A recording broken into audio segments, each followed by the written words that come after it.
Bon les gars, je suis avec le général Diawara. On n'a plus besoin de le présenter ici. C'est un soldat, c'est un guerrier. Quelqu'un dit j'ai un bassin et c'est lui de Dani. Oui, Dani doit, normalement, il doit pouvoir porter ça comme souvenir du Mali aussi. Bien sûr, bien sûr. Ok. Donc, il va vous parler de ce qui se passe réellement à Bamako. Qu'en est-il de cette propagande aujourd'hui, à l'heure où je vous parle, jeudi 13 novembre 2025? Où en est-on avec Bamako qui est encerclé? Où sont les terroristes qui avaient pour ambition de venir contrôler la capitale du pays? Où en est le régime qui voulait faire chuter, soi-disant par des blocus énergétiques, économiques, par des attaques sur les convois, les camions citernes? Donc on va essayer de brosser, il va essayer de brosser tous ces sujets et répondre à vos questions. Monsieur Diawara, bonsoir, comment vas-tu? Ouais, bonsoir mon frère Dani. Ça va, Dieu merci. Ça va bien et je vois les peuples d'Afrique toujours mobilisés, les peuples surtout du monde libre. Tous ceux qui ne veulent pas vivre sous les jougs, ceux qui ne veulent pas vivre sous une certaine domination injuste et d'ailleurs une domination qui est très dommage, très grave. On va éviter certains mots, mais nous savons que les gens comprennent déjà. Général, fait le visiter. Bon, Bamako, déjà quand vous me demandez de faire visiter Bamako à notre frère, donc là vous savez d'emblée que tout ce qu'ils ont dit c'est faux. Et d'ailleurs avant d'arriver ici, j'ai vu une note de l'oncle Sam, vous connaissez l'oncle Sam, qui dit que maintenant tout va bien, tout est rentré dans l'ordre et ils ont repris leur travail. Ah bon? Vous étiez partis, nous on ne savait pas que vous étiez partis. Parce que nous on les connaît, les connaissants, nous on savait que c'était des noms de propagande. Et puis à l'époque on avait attiré l'attention, on avait dit faites attention parce qu'il s'agit de la guerre psychologique en fait. C'était une façon de faire paniquer les gens, parce que vous avez un homme qui a peur ne peut pas se battre.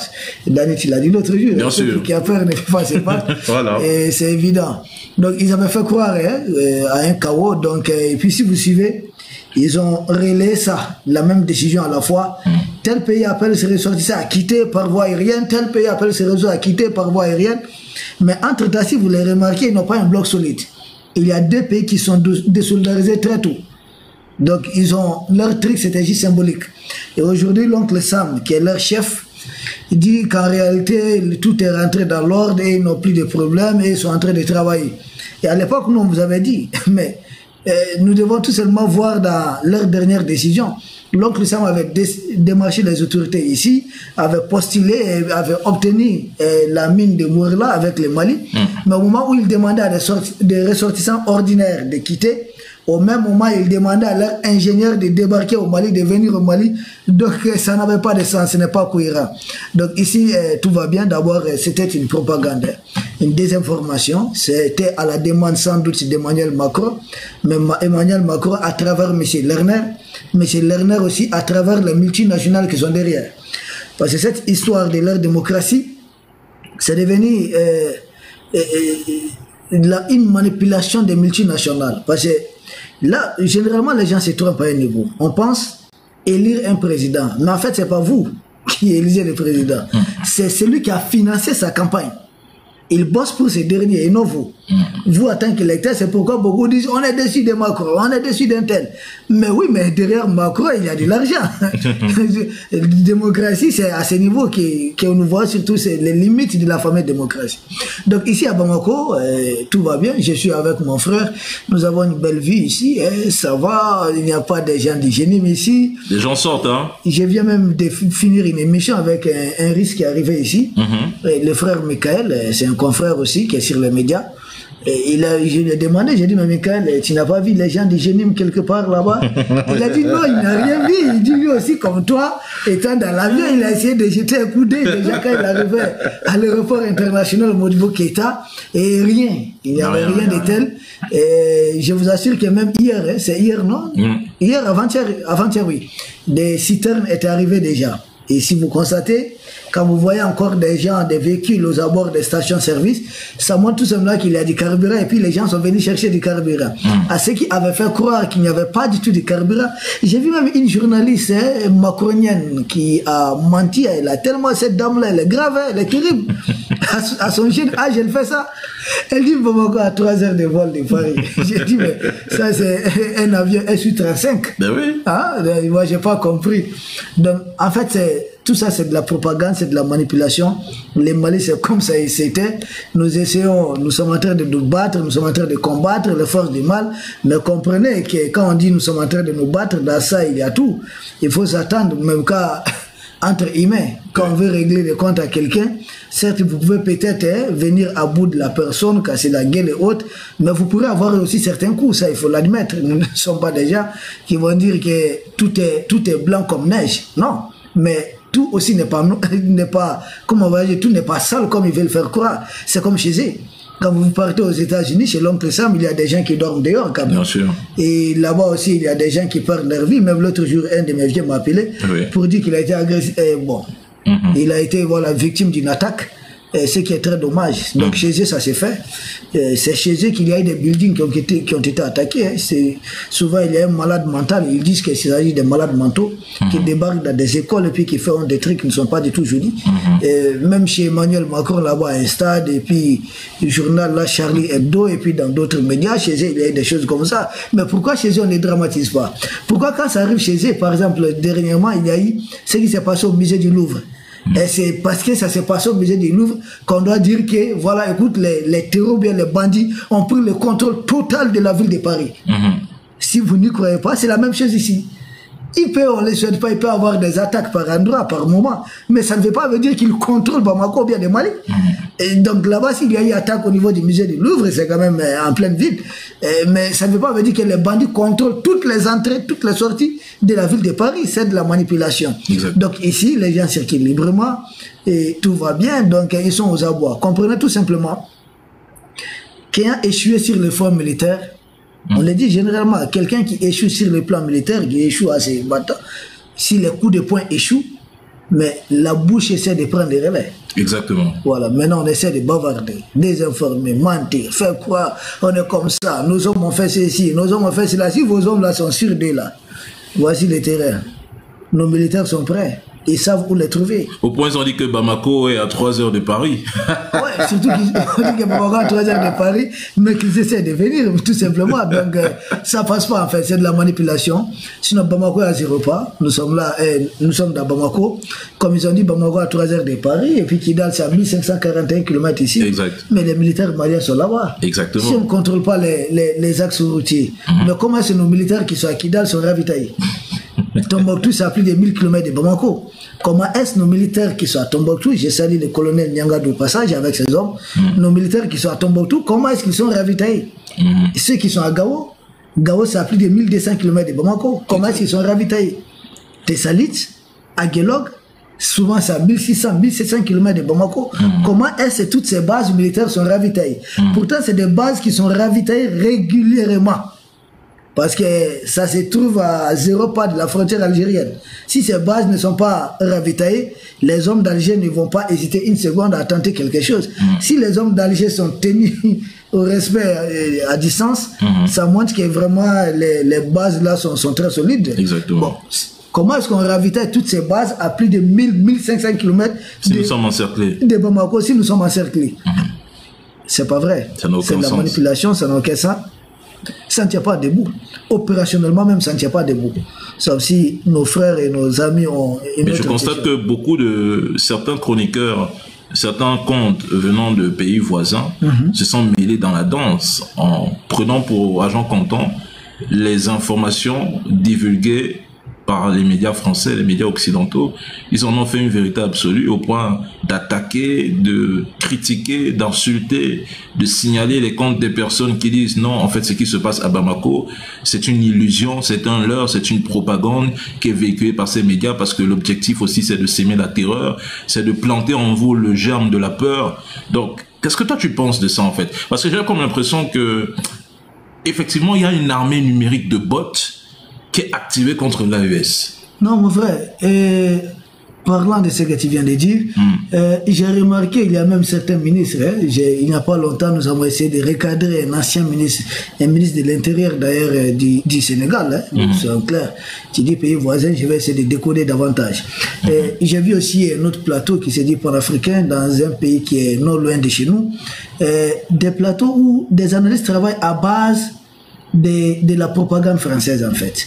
Parce que tout ce que j'ai constaté, c'est que c'est les narratifs de LCI, les narratifs de France 24, les narratifs de RFI qui est parvenu à atteindre certains de nos frères. Oui. Donc ils sont partis de cette base. J'ai vu certains même, cet ancien ministre du Sénégal qui publie un communiqué s'adressa à la CEDEAO, à la Mauritanie. J'ai dit mais écoutez, la CEDEAO était là militairement. MISMA dont on parle, Mission internationale de soutien au Mali, cette mission était essentiellement composée des forces de la CEDEAO et c'est une mission qui a échoué. Moi je me souviens qu'on a eu à expliquer certains officiers même de certains pays de la CEDEAO pour peut-être passivité ou bien complicité passive avec le groupe terror. Et nous nous souvenons que moi personnellement je faisais partie d'une délégation qui a rencontré la MINUSMA à son temps. Mais certains jeunes, d'autres jeunes, il y a beaucoup de mouvements ici, de mouvements nationalistes, souverainistes, ont rencontré les gens de la MINUSMA qui disaient ne pas avoir les moyens de combattre le groupe terror. Pourtant la MINUSMA, on l'appelle une force de maintien de paix. Mais comment maintenir une paix là où il y a la guerre? Impossible. Mais là où il y a la guerre, on met d'abord fin à la guerre. Et ensuite, maintenant, on maintient la paix, on l'entretient, puis on voilà. Mais là où il y a la guerre, nous sommes en guerre, vous dites, non, vous venez maintenir la paix. Comment maintenir la paix là où il y a la guerre? Ça, c'est le paradoxe. Donc, cet ancien ministre oublie peut-être que la MINUSMA était là militairement, que les Français étaient là militairement, qu'il y avait plus de 60 pays au Mali, plus de 60 armées étaient présentes au Mali, mais les 60 armées ont échoué. Parce qu'au départ, la crise était simplement à Kidal, un peu, voilà. Mais ensuite, ça s'est propagé jusqu'au centre du Mali. Pourtant, il y avait plus de 60 armées au Mali. C'est là que nous avons compris, nous avons dit non, ça suffit, maintenant partez, laissez nous-mêmes nous occuper de nos problèmes. Et c'est là que ça fait mal, parce qu'après leur départ, nous avons commencé, nous avons libéré Kidal, nous avons libéré toutes ces localités. Ils ont dit, mais faites attention, si ça marche au Mali, d'autres pays africains vont essayer de suivre le pas. Déjà que les Mali avec les Burkina région, les Niger à région, faites attention à l'effet contagion, la gente.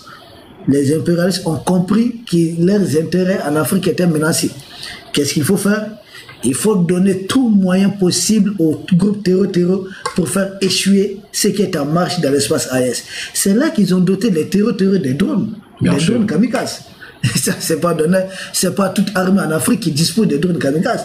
Ils ont donné tout ça aux terror malgré ça. Ils les ont formés parce que fournir aussi cette technologie signifie aussi quelque part un accompagnement, un suivi, une formation. Et d'ailleurs, la preuve, c'est qu'ils ont eu à réaliser un documentaire. Il faut suivre le documentaire de propagande de la chaîne franco-allemande qu'on appelle Art, où les combattants là reconnaissent avoir bénéficié de la formation de la part des hommes de Zelensky et avoir bénéficié des matériels. Mais moi je dis Zelensky lui-même, il crie matin, midi, soir, il appelle à l'aide, il a besoin de matériel. Dans ce cas, c'est sous couvert de Zelensky, mais qui est véritablement en train de les armer. Et si nous savons qu'en Europe, c'est lui qui a la tête de on va armer Zelensky, il ne faut pas le laisser tomber, c'est Emmanuel Macron. Or, si nous savons aussi que le Mali a déposé plainte au Conseil de sécurité contre le même Emmanuel Macron, on comprend qui est en train d'armer les terreurs ici au niveau du Sahel. C'est vrai parce que j'avais suivi une information qui est réelle, qui a été divulguée par le Washington Post et qui a été confirmée par le Pentagone. Entre la période de 2022 et 2023, les États-Unis ont expédié à l'Ukraine 44 000 armes. Seuls 10% sont arrivés.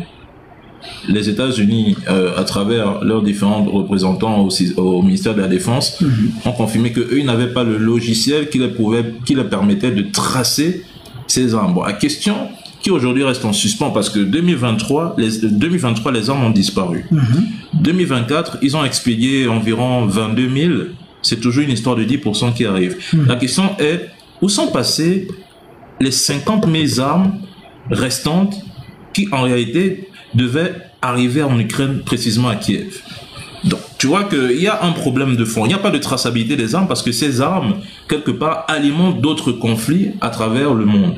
Oui, mon frère Dani, et là encore, pour trouver la réponse à ces armes disparues, il faut aller, nous allons réécouter, peut-être les gens auront le temps de le faire, une émission d'ailleurs qui a été enregistrée sur la chaîne propagande de la France, c'est-à-dire France 24, où on a fait venir un pseudo, on dit un pseudo spécialiste d'armement, de mouvements terroreux. Ces derniers faisaient croire que l'armement à disposition des groupes terroreux, que 7% venait des arsenaux libyens. C'est-à-dire quand Kadhafi était là, ils ont pillé les trucs. Et ensuite, il a donné un pourcentage aussi qui était minime, que cela venait des armes saisies, des stocks, des pays. J'ai dit, mais écoutez, et puis les plus de 63% qui restaient derrière. D'où ces armes étaient fournies par qui? Et là, il y a eu silence radio. Comprenez que les armes des terroreux, et allez suivre les interviews du général Abdourahmane Tchani, le président du Niger, qui nous salue au passage.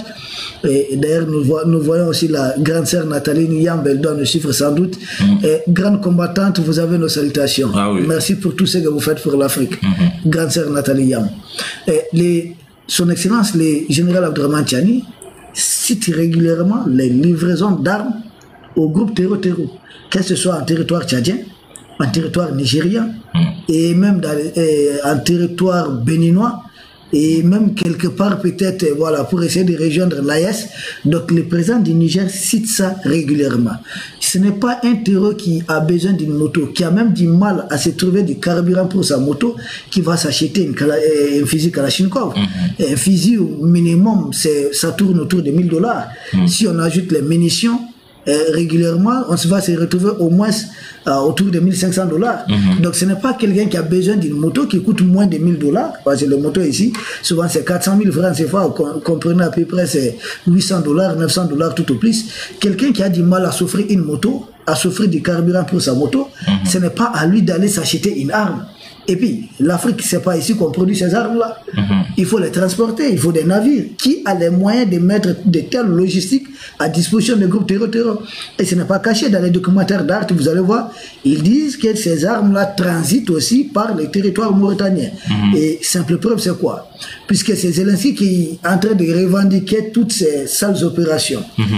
De 2022 à 2025, à ces 3 ans, Zelensky a établi a ouvert une ambassade en Mauritanie, qui est un pays frontalier du Mali. Nous avons une frontière de 2237 km. Zelensky a ouvert une autre ambassade au Sénégal. Et c'est de là qu'un officiel de Zelensky, d'Ukraine, a revendiqué leur participation aux côtés des groupes armés terroristes à l'embuscade contre des forces de défense et de sécurité du Mali. Ça encore, c'est très grave. Ils ont aussi ouvert une ambassade encore en Côte d'Ivoire. Et d'ailleurs, là, il n'y a pas longtemps, nous avons donné une information qu'il y avait un avion cargo, un avion ukrainien, un cargo militaire ukrainien qui était arrivé de ce côté de la frontière. Qu'est-ce que cet avion transportait? Est-ce des drones FPV? Qu'est-ce que cet avion transportait? Point d'interrogation. Mais nous savons qu'il y a beaucoup de choses qui se passent tout autour de nous et c'est important de les dire, de préciser. Donc certains de nos frères, nous sommes tellement désolés qu'ils continuent de vouloir travailler avec les infos venant des médias propagande de France 24. Essayez de nous contacter si vous avez besoin d'informations fraîches du terrain. Nous ne sommes pas, je ne sais pas, en Asie ou bien ailleurs. Dani est actuellement à Bamako, il est sur le terrain. Et je suis là avec lui comme ça, en chair annonce. Voilà, ce n'est pas de l'intelligence artificielle, nous sommes ensemble, bel et bien ensemble. Donc, si vous avez besoin d'infos, quand il s'agit de l'Afrique, puisque nous savons que la libération de l'Afrique, nous devons vraiment miser sur ce combat porté par les pays de l'AES. Les vrais États-Unis d'Afrique sont en train d'être constitués. Mais c'est triste de le dire, mais c'est dans le sang. Sang épicier. Il n'y a rien sans peine. Les États-Unis, à cause d'une histoire de thé, Boston Tea Party, sont allés et puis engager leur lutte d'indépendance. Et 150 ans après avoir été indépendants, ils sont devenus la première puissance du monde. Et l'Afrique qui dispose de toutes les matières premières, de tout ce qu'il faut pour devenir une puissance, l'Afrique libérée, je ne pense pas qu'on aura besoin de 150 ans. Ah oui. Je ne pense pas. Ah oui. Alors, est-ce que vous avez des questions là-bas en commentaire? Tu voudrais prendre des personnes qui viennent poser des questions? Il y a la grande sœur Nathalie Yamb que je pense avoir vu son message, sauf si elle va être... Oui, elle est passée. Un témoignage, elle est passée. Hein. Ouais. Je prends quelqu'un qui viendra poser une question. Oui, si vous voulez. Allez, je prends au hasard.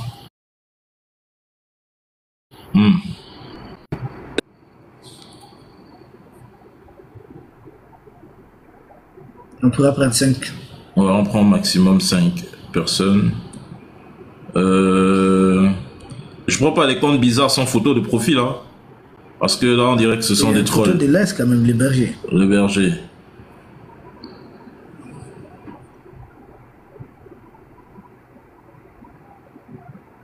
Oui, le berger, on écoute ta question. Hein. Merci. Aujourd'hui, merci pour tout le travail que vous êtes en train de faire, ce travail de communication. J'ai juste une question simple.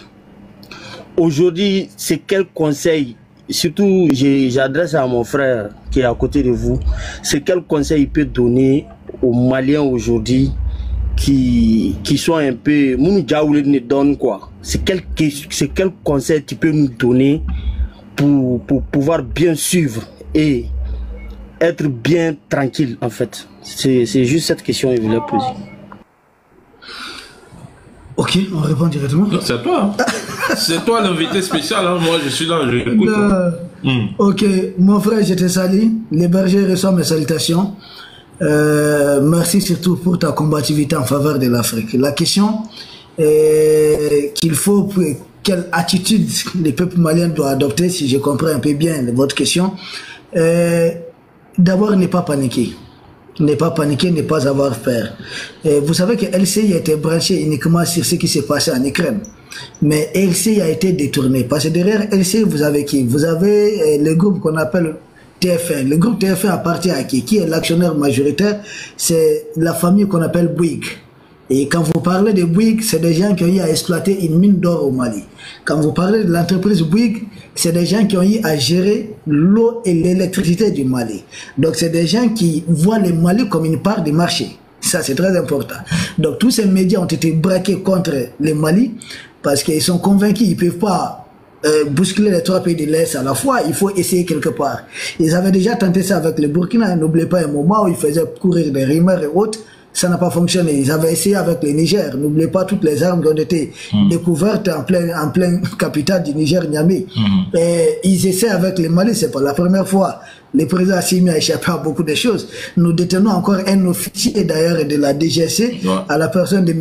Vizelier et ça a été reconnu par le patron de la DGC qu'il s'agit bel et bien d'un agent de la DGC qui est détenu au Mali. Exactement. Donc ils sont pas à leur première fois, ni à leur deuxième, ni à leur troisième, ni à leur 4e tentative. Comment doit être les peuples. Vous savez, ils ont braqué plus de 20 médias uniquement sur le Mali, plus de 20 médias. Et tout ça, tous ces médias doivent envoyer des intox, des fakes, tous ces médias. Et l'objectif recherché, c'est quoi? C'est faire peur. Faire croire aux Maliens qu'ils ne sont plus en sécurité avec les actuelles autorités. Et c'est là que nous autres, nous prenons les relais pour faire comprendre, attention. Il s'agit d'une manipulation. Longtemps, il faut manipuler les populations d'Afrique. On vous fait croire souvent que la crise énergétique, c'est à cause de votre président. Or, quand vous fouillez, vous creusez bien, vous allez trouver que le problème énergétique est provoqué parce que le monopole, généralement, de l'énergie dans les pays africains, ce sont les privés. Et quand vous regardez ces privés, ce sont les multinationales de ces mêmes pays impérialistes. Donc, ils ont développé autre stratégie de pouvoir bousculer les pouvoirs en place en Afrique. Surtout les pouvoirs qui savent dire non. Mais ce qu'il faudrait dire au peuple malien, au peuple de l'Est, c'est de ne pas paniquer face à de telles choses. Et tout ce qu'ils vont entretenir comme difficulté doit être une occasion de renforcer notre soutien, notre détermination à l'endroit du président Assimi Goïta et de toute l'équipe qui est en train de l'accompagner. Et c'est ce qui fait mal, parce qu'ils font ça pour qu'on les lâche. Exactement. On vous fait mal pour que vous abandonnez. Mais plus ils essaient de vous faire mal, plus vous vous accrochez, là, je vous assure qu'ils n'ont pas de solution. Voilà, ils n'ont pas de solution. Autre question? Oui, je prends une deuxième personne. Nzela Gweli. Oui. Ça va? Oui, je suis trop contente. Merci, merci. Bonsoir, monsieur. Bonsoir, Denis.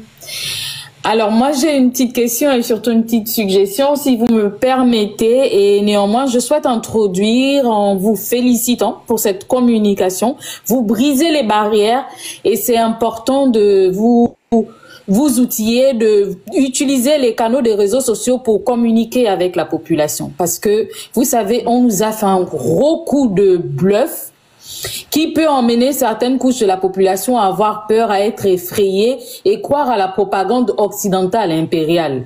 D'où le fait qu'ils arrivent à tirer de leur côté des anti-AES là, qui font une contre-argumentation, une contre-communication.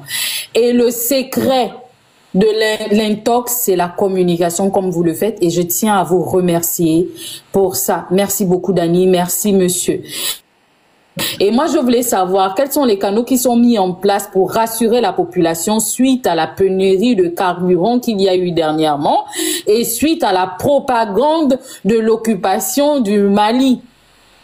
Qu'est-ce qui est mis en place? Parce que c'est important de rassurer la population, parce que sinon la population devient frileuse et c'est trop. On nous dit là-bas le Mali est attaqué, là-bas le Mali n'est pas attaqué. On ne sait plus où se positionner entre les... C'est une guerre en fait. On est en pleine guerre de communication. C'est la guerre, hein, c'est la guerre avec les impérialistes. Donc on est en pleine guerre. C'est pas une guerre d'armes, c'est une guerre cognitive de communication. Quels sont les outils que vous mettez en place pour nous rassurer, s'il vous plaît? Ok, merci beaucoup ma sœur. D'abord, en ce qui concerne les outils mis en place, en ce qui concerne la pénurie des carburants, les autorités du Mali ont mis en place, je vais dire, deux volets. Il y a un volet, il s'agit d'approvisionner les pays en carburant. Et là, il y a un commandement spécial qui a été désigné. C'est le général Famouké Camara, qui est le chef d'état-major de la garde nationale du Mali. Le général Famouké Camara, il a la tête du commandement militaire qui doit escorter, protéger les convois des camions citernes. Et depuis qu'il a été nommé, Bamako, le Mali est ravitaillé progressivement et très correct. Parce que leur objectif recherché, c'est ce qu'ils disent sur leurs médias, c'était de bloquer. Que rien n'entre au Mali comme carburant afin de permettre peut-être un soulèvement à l'intérieur du pays, c'est-à-dire une révolution colorée. Et ça a été un échec parce que le pays est en train d'être approvisionné. Et tant que le pays est en train d'être approvisionné en carburant, c'est l'échec de leur plan. Et le deuxième volet, c'est que le gouvernement du Mali, dirigé par l'actuel Premier ministre, Abla Maïga, le gouvernement du Mali a mis en place une commission interministérielle pour gérer les carburants. Une fois que les carburants arrivent à Bamako, comment gérer ça, comment faire les dispatching, comment faire tout ça. Bon, ça va, d'une manière ou d'une autre, il y a des choses à améliorer, mais il y a une commission interministérielle qui gère les carburants. Parce que tout le problème, c'est quoi? Les Mali, longtemps, dirigés par les familles démocrates, n'avaient pas doté le Mali, je l'avais dit lors de notre premier live, n'avaient pas doté le Mali d'une capacité de stockage de carburant. La capacité de stockage dont le Mali dispose, c'était de 3 jours simplement. C'est-à-dire 3 jours, cette capacité de stockage. C'est pourquoi dès les premières attaques contre les camions citernes, déjà, il y a eu ces vents de panique. Or, normalement, un pays comme le Mali devait au moins avoir au minimum 3 mois de stock de carburant. Donc, malheureusement, ils ont dirigé le pays jusque-là et puis qui ont livré le pays à l'armée en temps de guerre, n'avaient rien préparé de tel. Donc, au même moment, quand le général Assimi Goïta est arrivé, le Mali n'avait aucun avion de combat, aucun avion de chasse, aucun drone de combat, aucun hélicoptère de combat, sous-effectif de l'armée. Il a presque doublé l'effectif de l'armée. Chaque militaire dispose d'armes individuelles, et les militaires disposent d'armes collectives. Les munitions, maintenant, c'est à gogo. Nous avons des drones de combat, même de dernière génération, des avions de combat, des avions de chasse. Nous avons même des radars, des systèmes de défense antiaérienne. Donc, du coup, il a priorisé l'armement intérieur, c'est ça? Il a priorisé l'armement et la sécurité territoriale. Et c'est ce il a priorisé cela, et c'est ce qui nous a permis de libérer toutes les villes qui échappaient au contrôle de l'État malien, notamment les villes de Kidal et autres. Et d'ailleurs, c'est pour avoir priorisé cela qu'aujourd'hui nous parvenons à escorter tous les convois de carburant malgré toutes les menaces, malgré les mercenaires. Ah oui, ça trouve tout son sens. Ah oui, ça trouve tout son sens en fait. Il fallait d'abord prioriser les armements, la sécurité territoriale pour sécuriser du coup l'approvisionnement en carburant. Oui, et c'est ce qu'il vient de faire. Et vous allez voir que chaque convoi il y a 2 hélicoptères au moins, je dis bien au moins, qui escortent les convois. Un hélicoptère de devant et puis un hélicoptère en arrière. Les drones, là je ne vais pas beaucoup en parler, mais à chaque fois que les terroristes veulent approcher une route nationale, ils sont tout de suite cuisinés. Et je peux vous assurer, ma soeur, depuis la venue du président Assimi Goïta au pouvoir, depuis même, il y a 10 ans de cela que les Maliens ont commencé à lutter contre les terroristes, jamais nous avons éliminé autant de terreurs que durant cette crise de carburant. Jamais. Parce que c'est des gens qui se cachaient dans les brousses, mais maintenant ils sont obligés de venir s'exposer aux abords des routes et nous sommes en train de les détruire. Ils sont tellement neutralisés, on n'a jamais détruit autant de terreurs que ces derniers temps. La crise des carburants, c'est devenu un couteau à double tranchant contre les impérialistes eux-mêmes. Merci. Tu as une autre question, Nzela?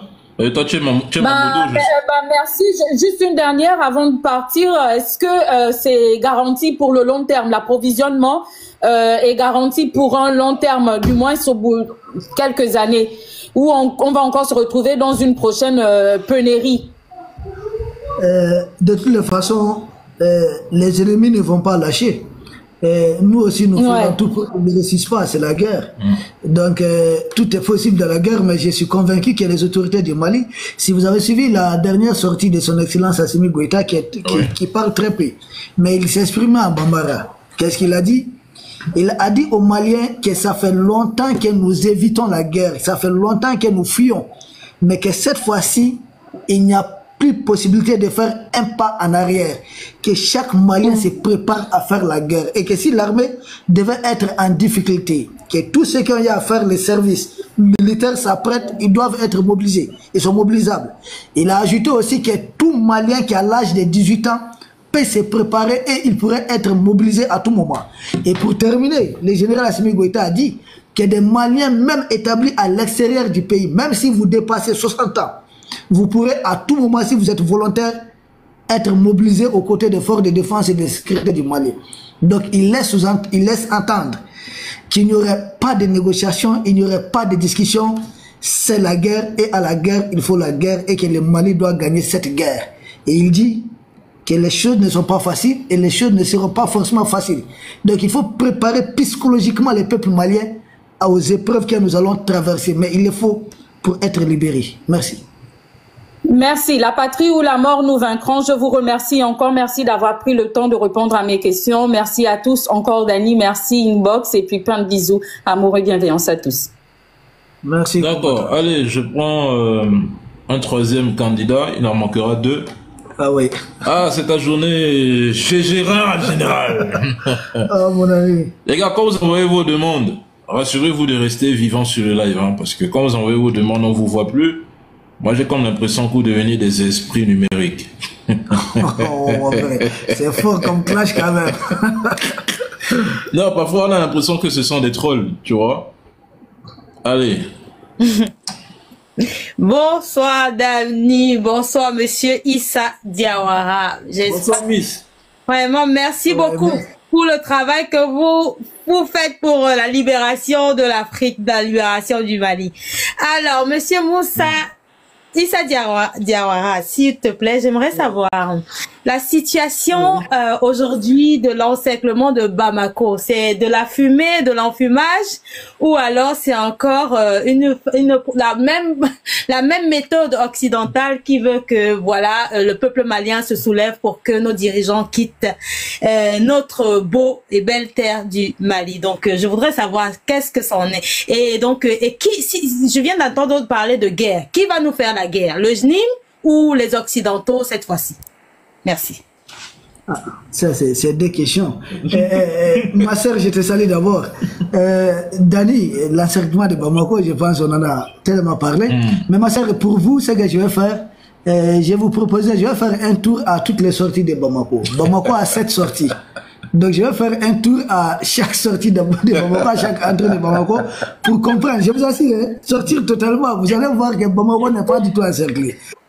C'est du n'importe quoi, c'est de la manipulation, ils ont essayé de mentir aux gens. Ne croyez pas une seconde, croyez à ce que vos frères sont en train de vous dire. Bamako, de toutes les 7 routes, je peux vous les citer par cœur parce que je connais tellement Bamako. Nous vivons ici. Vous avez la route qui mène à Wolesebou, c'est-à-dire qui passe par Senou, Sanakroba, Dialakroba, Wolesebou, Bouni. Il y a 7 routes. Il y a la route qui va jusqu'à Sikasso, c'est-à-dire Côte d'Ivoire et puis Burkina. Vous avez la route qui va vers Ségou, qui mène à Ségou et qui peut vous conduire jusqu'au nord du pays. Ça, c'est la deuxième route. Vous avez la route de Koulikoro aussi, qui longe le fleuve Niger de l'autre côté. Là où d'ailleurs aujourd'hui, même mon ami, mon complice Gandhi malien était allé parce qu'il y a une exposition d'armes aujourd'hui. On était en train d'essayer des armes là-bas, des drones kamikazes et autres. L'armée malienne en partenariat avec le Turc. Et ça, c'est à plus de 60 km de Bamako. Donc s'il y avait un encerclement, ils ne vont pas sortir avec tous ces matériels. Ça, c'est la 3e route. La 4e route, c'est celle qui va à Kaye. C'est-à-dire, vous quittez Bamako, Kati, Kolokani, Didjeni, et puis cette route va se retrouver sur 2 trajectoires. Mauritanie à droite, et puis Kaye, et puis Sénégal à gauche. Donc là encore, il n'y a rien. Vous avez peut-être, je sais pas, une 5e route, c'est la route qui mène à Kita. Kita, ça peut donner à la Guinée d'une manière ou d'une autre, ça peut donner aussi accès au Sénégal. Là encore, c'est pas vrai. 6e route, c'est il y a 6e et 7e route, c'est les 2 routes qui mènent en Guinée. C'est-à-dire, soit vous avez la route, vous passez par Sibi, Kouré-Malé, ou vous prenez l'autre route, vous passez par Kangaba, la 7e route. Donc, aucune de ces routes n'est sur blocus. Je dis bien aucune de ces routes. Parce que j'ai suivi la dame de LCI qui disait que Bamako, il avait blocus, tous les 3 points étaient bloqués. Bamako, c'est 7 points pour entrer et sortir.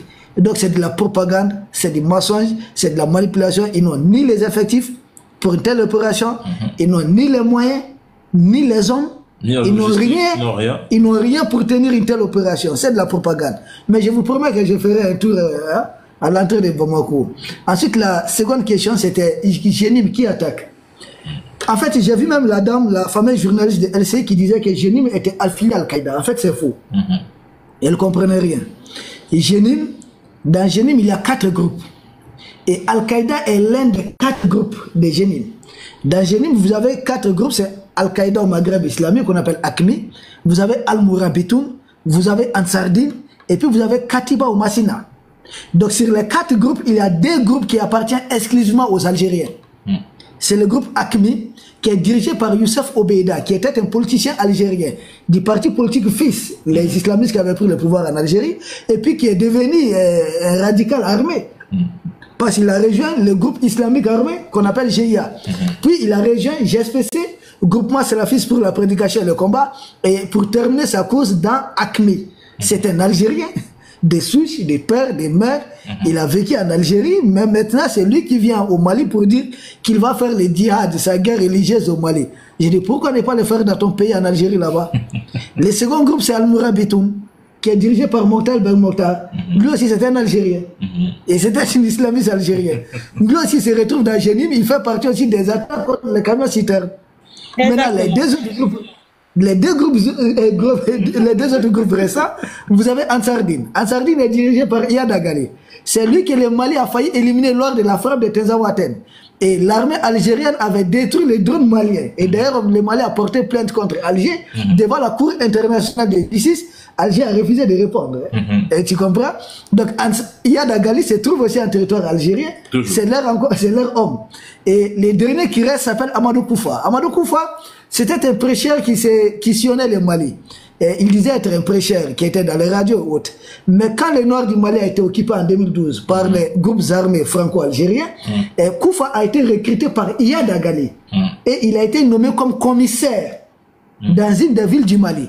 Donc Koufa a été recruté par Iyad Agali. Or Iyad Agali, c'est l'homme d'Alger. Donc comprenez, Koufa, c'est lui maintenant qui a fait introduire les Noirs de vous, des gens comme vous et moi, dans cette lutte aux côtés des gens qui n'ont pas notre couleur de peau, aux côtés des Algériens, des Français. Et vous comprenez? Donc c'est Amadou Koufa qui a été utilisé pour les... Voici un peu ceux qui sont en train d'attaquer les citernes au Mali. Et derrière tout ça, parce que Alger et Paris, ils le disent régulièrement, même s'ils ont des différends, que le partage des renseignements, les dossiers du Sahel, ne doit jamais souffrir de la moindre difficulté. Donc nous faisons face à une agression franco-algérienne, ma sœur. Merci. C'est clair. Merci beaucoup en tout cas. Je voulais que vous répétiez, surtout pour le blocus de Bamako là, pour que les gens comprennent bien que nous sommes dans une propagande. Merci beaucoup. Merci mon roi, merci. À l'entrée de Bamako quand même. Oui, même après Kidal, non? Mais oui. Demain, c'est le grand événement de Kidal. Après ça, on bouge. On va faire un live, Miss Touche. Ouais. C'est très important. On va faire un live. Oui. Demain à quelle heure? Non, pas demain. Après-demain. Samedi ou dimanche. Le week-end en tout cas. S'il te plaît, Dani, envoie-moi l'invitation parce que quand ça concerne Kidal, là, ça m'intéresse énormément. Donc, il faut que tu m'envoies une invitation, s'il te plaît. Ok. Merci beaucoup. Merci, mes rois. Merci beaucoup, Issa. Franchement, je suis toutes tes vidéos sur YouTube. Merci beaucoup, hein. Franchement, c'est génial. Merci. Dani, continue, hein. Continue de nous informer. Merci beaucoup. Non, j'ai fait venir le général des généraux. Le général, voilà, donc c'est le patron. C'est lui qui a terrorisé. Hein. Il a terrorisé l'Algérienne là sur Afrique Média. Ouais, elle méritait ça. La petite dingue là. À plus tard, merci beaucoup, je descends. Merci. Merci Miss, merci à toi, merci beaucoup. Bonsoir Monsieur Sultan, c'est la quatrième personne. Bonsoir tout Sultan. Le monde. Bonsoir Dani et bonsoir Issa Diawara. Oui. Je salue tout le monde. Ceux qui sont en bas, je demande à tout le monde de tapoter et partager le live s'il vous plaît. Et ma question, Issa, est-ce que vous avez une idée comment a été fait le transfert de fonds de 50 millions de dollars ou d'euros qu'on parle pour les terreaux? Et j'ai même entendu, je ne sais pas si c'est vrai, qu'ils ont reçu l'argent et puis les munitions, les armements, ça veut dire les armements. Est-ce que vous avez une idée par rapport à cette information-là? Merci. Ok, nous avons d'autres sources. Ça, c'est une question un peu sensible. Vous savez, ici au Mali d'abord, il faut préciser que les autorités n'ont pas parlé de cette histoire. Ce sont les médias français autres qui ont parlé de ça. Et je ne vois pas c'est quoi leur intérêt peut-être d'en parler. Bien sûr. Ils disent que ce sont des Émiratis qui ont été enlevés au Mali, notamment vers l'autre sortie de Bamako. Après, c'est nous, vous avez la petite ville de Sanakorba. Donc, la petite ville, c'est vers là-bas qu'il serait enlevé parce qu'il s'agit d'un général à la retraite, émirati, qui frère de membre de la famille royale. Voilà, membre de la famille royale, donc il serait enlevé ici. Et puis, derrière, ensuite, ils disent qu'il y a eu, je sais pas, quelles sont les conditions. En tout cas, le Mali n'a pas communiqué officiellement. Et tant que le Mali ne communique pas officiellement, comprenez pourquoi nous avons du mal peut-être à entrer dans les détails de certaines choses. Mais je sais d'emblée que le Mali ne paie rien. Je sais que cette prise d'otage ou pas, ce sont eux qui financent les terreaux. Les mêmes qui financent les terreaux d'habitude sont les mêmes qui disent que les terreaux ont bénéficié d'une rançon. Demandez tout simplement aux mêmes qu'il y avait un Français qui avait été une fois pris en otage ici, qui s'appelait Pierre Kamat. Pierre Kamat, pour sa libération, la France a payé combien? Voilà. Et il n'y a pas longtemps, l'Espagne a laissé, les médias français ont laissé attendre que des Espagnols qu'on avait fait croire qui ont été enlevés au Mali, pardon, en Algérie, qui s'est revenu au Mali, c'est pas vrai, et ensuite qui a été libéré parce qu'il y a eu plusieurs millions de dollars. En fait, ça a fait partie de leur politique de financer les groupes armés terroristes. Ça ne date pas de l'époque Assimi, ni de l'époque Ibeka. Depuis que le président Mamadou Toumani Touré était président ici, régulièrement, on nous disait qu'il y avait des Occidentaux enlevés au nord du Mali, au nord du Niger, et à chaque fois on attendait, c'était 50 millions de dollars, 60 millions de dollars. Et tout d'un coup, ceux qui prenaient ces Occidentaux en otage, Youssef Obeda dit en 2023 qu'ils ne vont plus prendre les Occidentaux en otage. C'est-à-dire les Occidentaux les sont tellement financés, maintenant ils vont prendre qui en otage?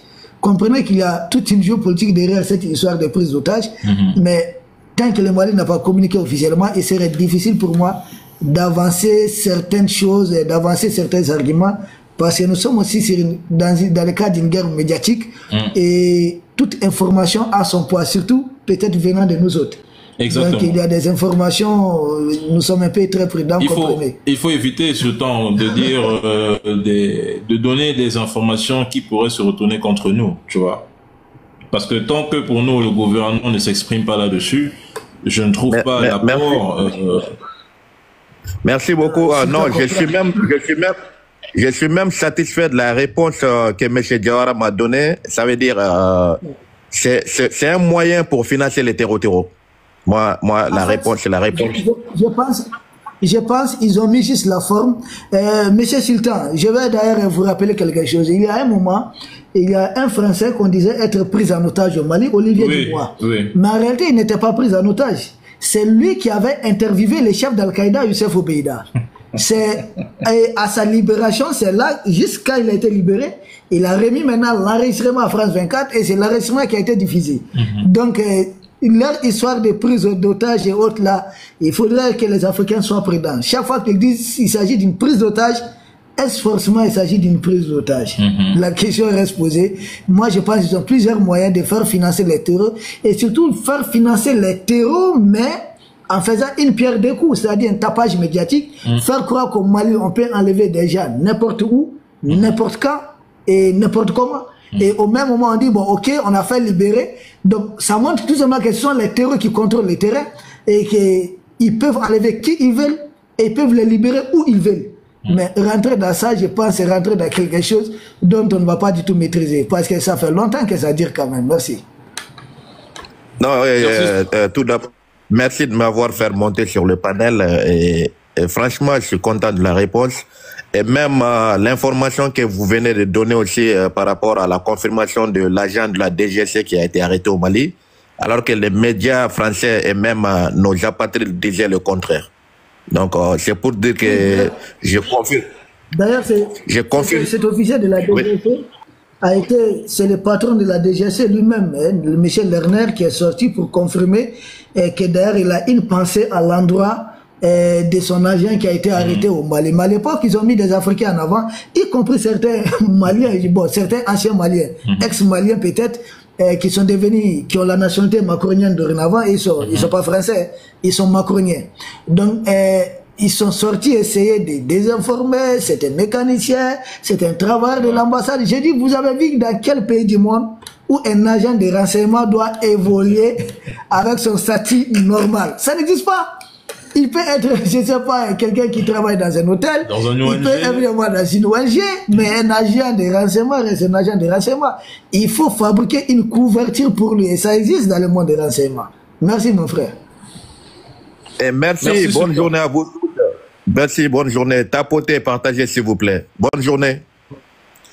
Allez, on prend la dernière personne, c'est au choix, hein, général. Oui. C'est toi qui choisis la dernière personne qui monte, hein? Non, je vous en prie, allez-y. Parce que là, ils sont nombreux, je ne sais même pas qui je vais prendre. Mais tu es spécial, je te vois, tu choisis des jolies voix souvent. Je suis pas... Ah non, Dani. Ah, bon, allez, au choix, on tombe sur Blaise Montana. Allez. Ah, Black Tiger. Mais après, tu reprends Blaise Montana. Blaise Montana. J'ai aimé ce nom. N'est-ce pas? Bon, allez, on le prend aussi par plaisir. Ok. Blaise Montana, il est où? Allez. Ok, Blaise Montana. Voilà. Est-ce qu'il est là? Moi, je fais pas monter les Algériens chez moi. Hein. Je suis pas avec vous, les gars. Ah, mais attends. Qui te dit que lui, c'est un Algérien? Non, j'ai cru voir un Algérien qui me dit je veux monter. Non, moi, je fais pas monter les Algériens ici. Hein. Qu'ils aillent faire leur live où ils insultent les mains. Nous, on ne les veut plus dans nos lives. Bon, Manso, on finit avec toi parce que Blaise Montana n'a pas voulu monter.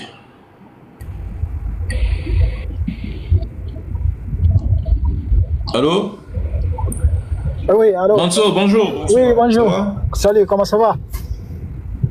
Très bien, et vous? Ouais, Dieu merci. Bon. Alors, vas-y, pose-moi. Tu es le dernier candidat, donc tu as droit à 3 questions magiques. Allez. Ok, merci. Moi, mon première question, aujourd'hui, j'ai en train de regarder TikTok. J'ai vu, il y a un TikToker qui s'appelle Sekou Tungara ou quoi là.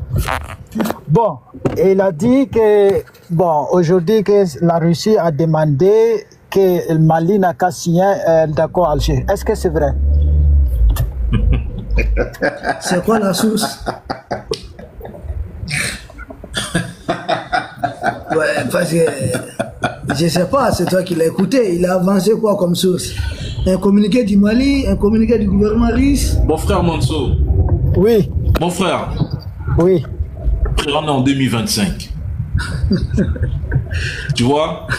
Moi, je pense qu'il y a des questions qu'il ne faudrait plus jamais poser et des réponses qu'il ne faudrait plus jamais accepter. Tu vois un peu? Il passe à une autre question. Oui. Voilà. Passe à une autre question parce que, frère, on est en 2025. J'espère que beaucoup de gens ont compris ce que je veux dire par là. C'est quoi ta deuxième question?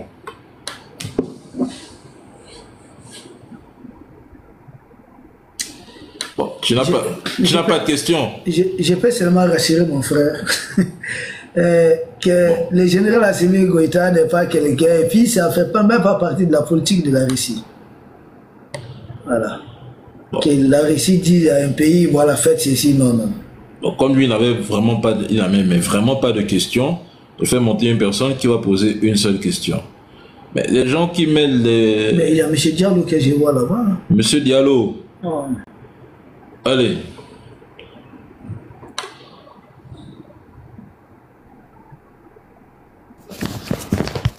Bonsoir à tous. Monsieur Diallo. Soyez salués. En tout cas, c'est un plaisir de monter et poser ma question à Général Issa Diawara. Franchement, ces analyses sont tellement pertinentes. En tout cas, j'ai ma question qui est là, la suivante en fait. Aujourd'hui, c'est le 13 novembre. Il y a 10 ans, les terreaux ont frappé la France. Quand on voit aujourd'hui l'agissement de cette France-là qui fait l'apologie même de ces terreaux sur ces plateaux TV, qu'est-ce que vous pouvez nous parler un peu de ça? Le 14 novembre 2013, tu parles du Bataclan? Exactement. Le 13 novembre. Le 13 novembre 2013, c'est le Bataclan. Ah, ça tombe bien, hein. Tu sais qu'il y a les karmas dans beaucoup de choses. Hein. Et le 13 novembre aussi, c'est la libération de Kidal. Ah. La date qui correspond à des frappes chirurgicales sur la France. Exactement. Et la même date correspond à la libération des villes clés du Mali. Hein, oui, 13 novembre 2015. Merci pour la rectification du 15. Ok. Mon frère, écoutez, les attentats dans les pays occidentaux, il faudrait beaucoup être prudent avec cette question. Parce que moi, ce que je sais, je peux me tromper, hein, mais je sais qu'il y a beaucoup de pays qui orchestrent des attentats dans leur territoire pour justifier les OPEX, c'est-à-dire les opérations extérieures, pour intervenir dans d'autres pays. Ça, c'est un volet important qu'il faudrait prendre en compte, parce que c'est facile de terroriser les populations avec cet argument. Ah, c'est Al-Qaïda qui nous a frappé chez nous. Préparez-vous, peuple français ou autre là, nous allons faire la guerre Al-Qaïda dans tel pays. C'est tel pays qui est leur base arrière. Or, généralement, c'est des guerres de multinationales. Hein, il y a des grandes multinationales derrière, mais pour qu'un président lève les troupes de son armée régulière, souvent, il faut avoir le bon prétexte.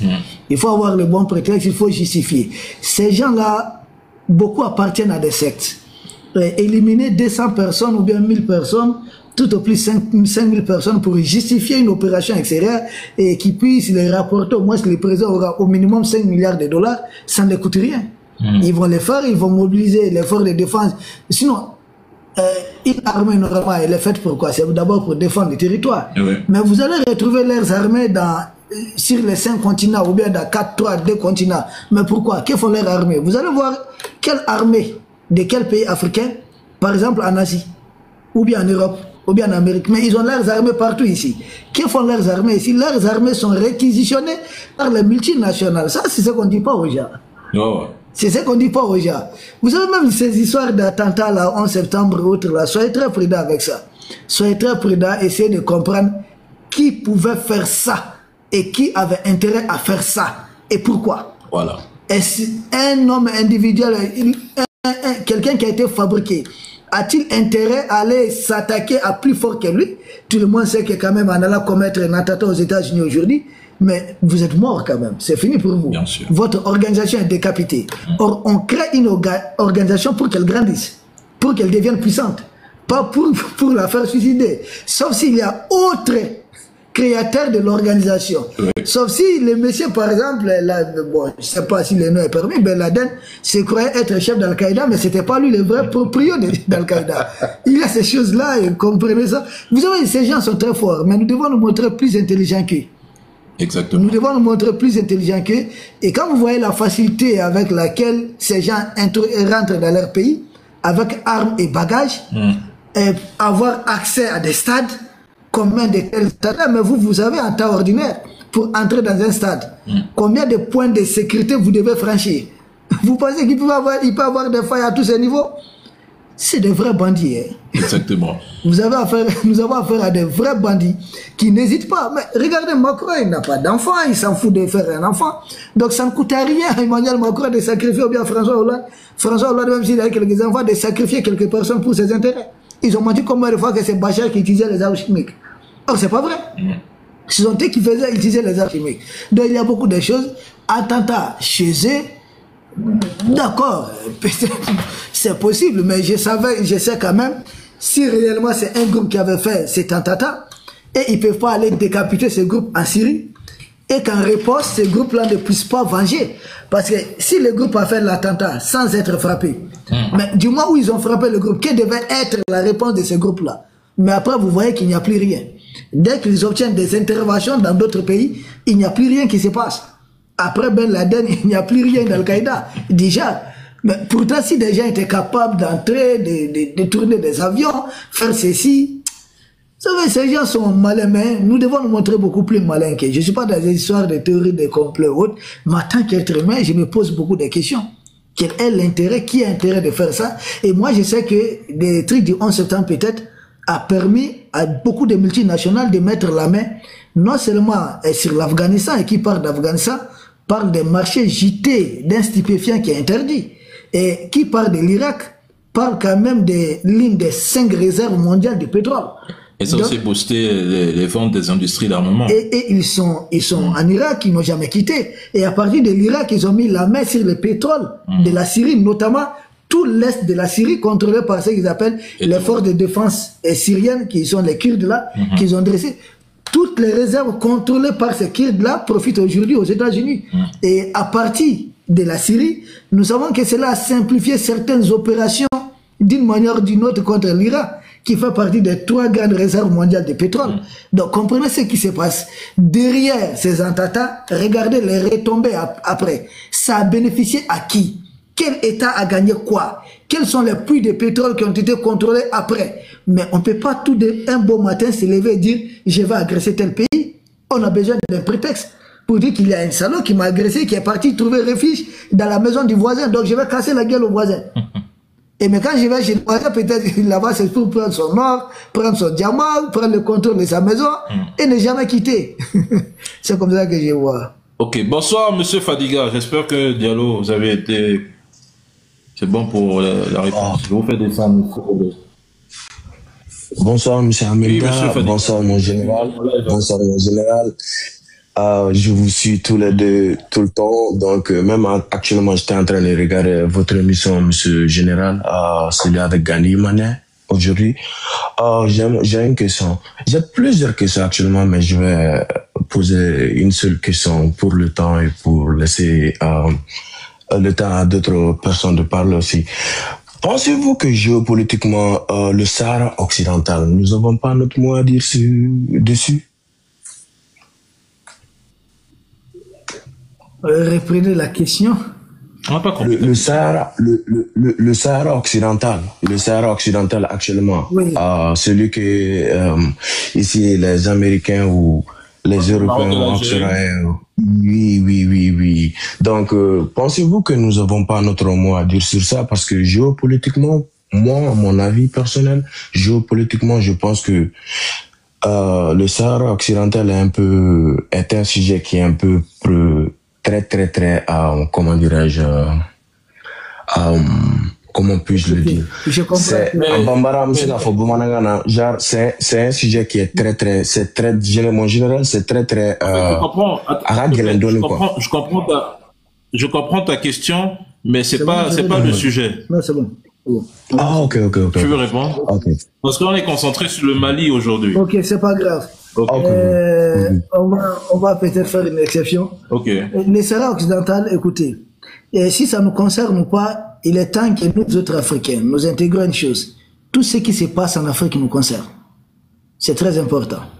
Et ces frontières africaines, là, beaucoup de ces frontières-là sont artificielles. Tout ce qui se passe en Afrique nous concerne. Aujourd'hui, nous subissons de plein fouet ce qui s'est passé en Libye, en Algérie. En Algérie, dans les années 90, nous, Mali, on pouvait dire c'est une histoire entre Algériens, ça ne nous engage pas. Mais pourtant, les frustrés politiques de l'Algérie, c'est les gens du parti FIS, ce sont eux qui sont devenus les gens d'AQMI aujourd'hui et qui sont en train d'attaquer le Mali. Ce n'est pas l'Algérie qui a attaqué. Ce qui s'est passé en Libye, nous on était là, on assistait passivement, ils étaient en train de livrer des armes au terreau en Libye, notamment beaucoup d'armes ont été livrées au niveau de la colline de Djebel Nefoussa en Libye. Et toutes ces armes livrées en Libye sont venues terminer leur course ici, dans l'espace sahélien, et tuer des Maliens, des Burkinabés, des Nigériens. Mais pourtant, nous ne sommes pas en territoire libyen. Et c'est pour te dire que ce qui se passe au Sahara occidental aussi, ça va nous concerner. D'ailleurs, il y a un Sahraoui dont la tête a été mise à prix, il s'appelle Abou Zeifa. Abou Zeifa, et qui faisait partie de ceux qui ont tendu l'embuscade à l'armée américaine au Niger. Sa tête a été mise à prix pour 5 millions de dollars. C'est l'armée malienne qui l'a éliminé. Mais pourtant, il est Sahraoui, mais il a eu à faire des victimes au Mali et puis au Niger. Donc ça nous concerne ce qui se joue là-bas au Sahara occidental. Surtout si nous savons que le Sahara occidental se trouve aussi au bord de l'océan Atlantique. Et les 3 pays de l'Est sont des pays qui n'ont pas de littoral. Donc ce qui se joue au niveau du Sahara occidental. Et si nous savons aussi, dans les bras de fer entre le Maroc et l'Algérie, le Maroc propose beaucoup de choses. Le Maroc avait proposé une route, c'est-à-dire pouvant amener, permettre aux pays de l'Est d'avoir en tout cas accès au littoral, c'est-à-dire à l'océan Atlantique, d'une manière ou d'une autre. Et ça, si ça doit se réaliser, ça doit passer forcément par le Sahara occidental. Forcément, d'une manière ou d'une autre. Maintenant, si ça doit passer, parce que le Mali n'a pas une frontière terrestre directe avec le Maroc, il faut passer par une partie de la Mauritanie et puis par le Sahara occidental. Donc ça nous concerne. Maintenant, comment cela est possible, comment réaliser cela, nous savons quand même que certains pays de la CEDEAO, même s'ils ont besoin de nous pour aller vers leur port, mais souvent ils le font avec certaines malignités. C'est-à-dire, ils essaient, voilà, de composer leur numéro. Est-ce que là-bas c'est une alternative? C'est un autre débat. On ne va pas tout dire ici. Parce que nous vous parlons certes, mais il y a d'autres aussi qui nous écoutent pour essayer de planifier des choses, préparer leurs réponses. Ils vont dire, écoutez, ça peut-être c'est des gens comme ça, qui ont peut-être l'audience en disant ceci, et ils ont peut-être ça échappe à leur contrôle. Mais nous savons que tout ce qui se passe en Afrique nous concerne. Pas qu'en Afrique, ce qui se passe dans le monde, ce qui se joue en Ukraine là-bas. Aujourd'hui, on dit quoi? Sous couvert de livraison d'armes en Ukraine, c'est des armes qui se retrouvent au Mali contre des Maliens. Donc ce qui se passe en Ukraine, ça nous concerne d'une manière ou d'une autre. Parce qu'on a fait croire aux Africains que mêlez-vous uniquement des problèmes de votre pays. Nous nous sommes mêlés uniquement des problèmes de notre pays, que la crise libyenne nous frappe en plein fouet. Nous sommes mêlés uniquement des problèmes de notre pays, que Zelensky dit livrer des armes aujourd'hui au terreau qui attaque les Sahel. Comprenez les restes, ce que je vais dire. Merci. Alors, merci à toi. Merci. Ok.